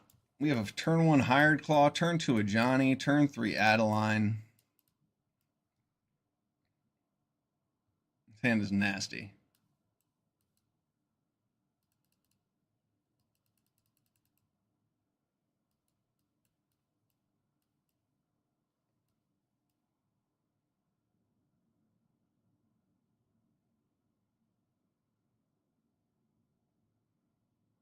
That is pretty strong.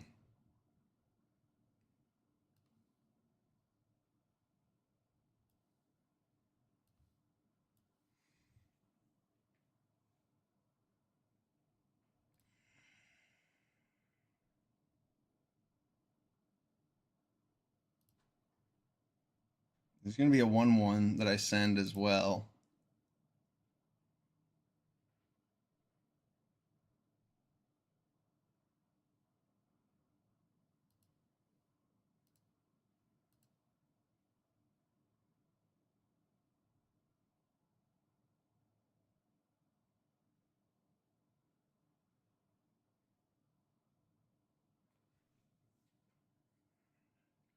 He can have an Ajani. I have all these creatures. He has to play a red permanent in order to ping me with that Ajani.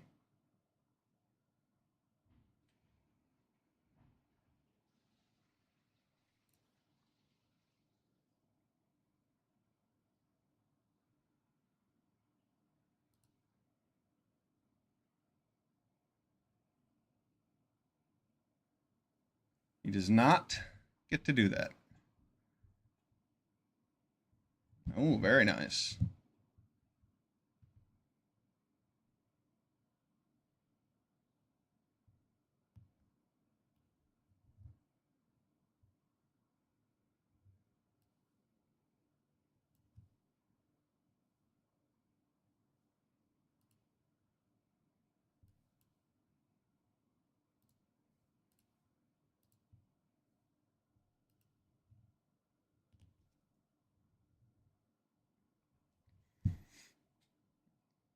See if we can take out a Johnny here.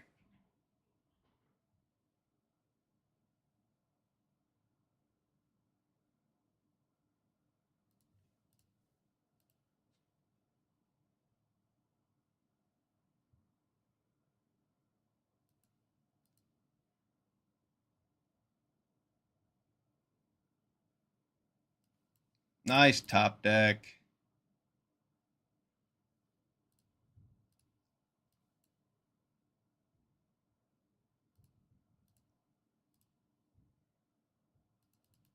This curve is too good.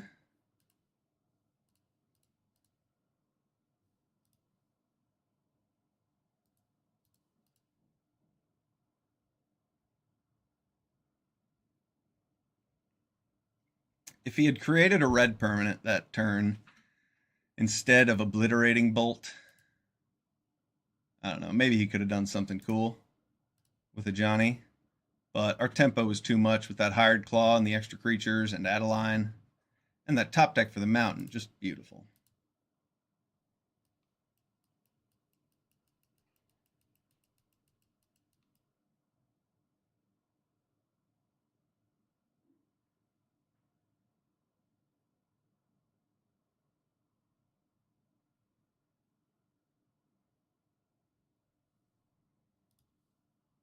Cool America deck.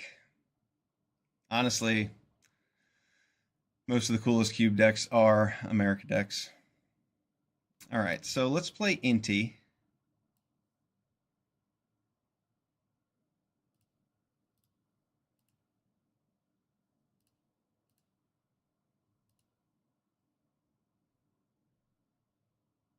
Oh man, a 5-drop. That's brutal.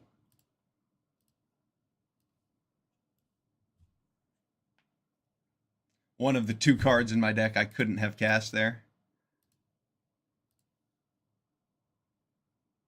No complaints though.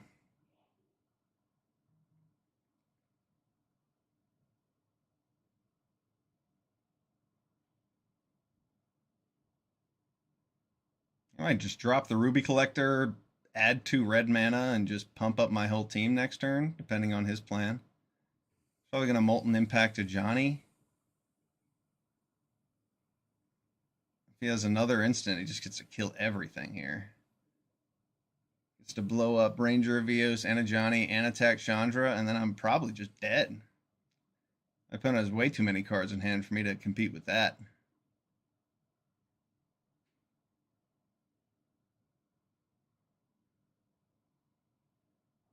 Wow. Yeah. Molten Impact, that's a good way to 3 for 2 your opponent. Then he takes out my Planeswalker. Brutal.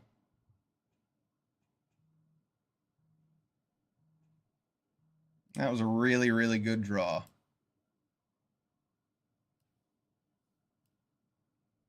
Ocelot Pride doesn't do anything for me this turn, but it can attack next turn.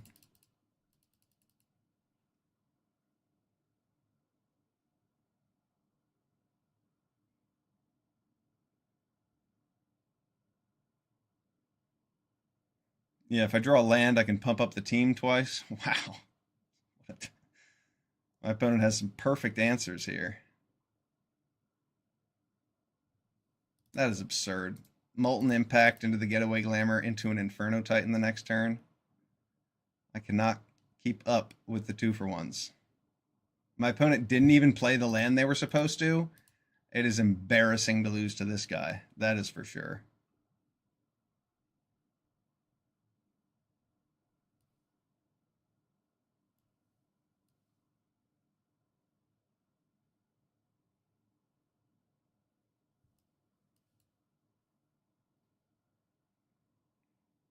But sometimes your opponents get lucky. Not much we can do about it.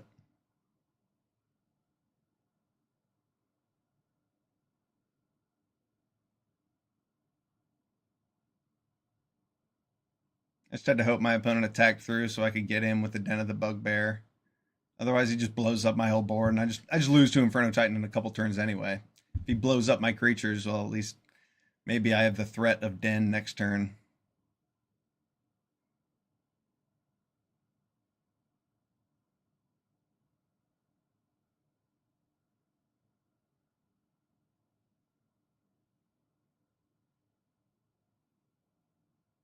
That Molten Impact was so lucky.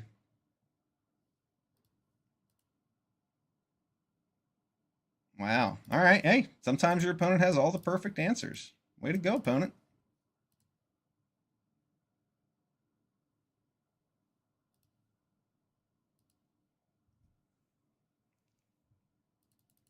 Good games today. Well, we went 6-3 twice in a row. Couldn't get a trophy, but we'll take 6-3, 12-6. Not that impressive, but still pretty good record. Thanks for watching. I'm Felonyus. That was some Cube Draft. See you next time. Peace.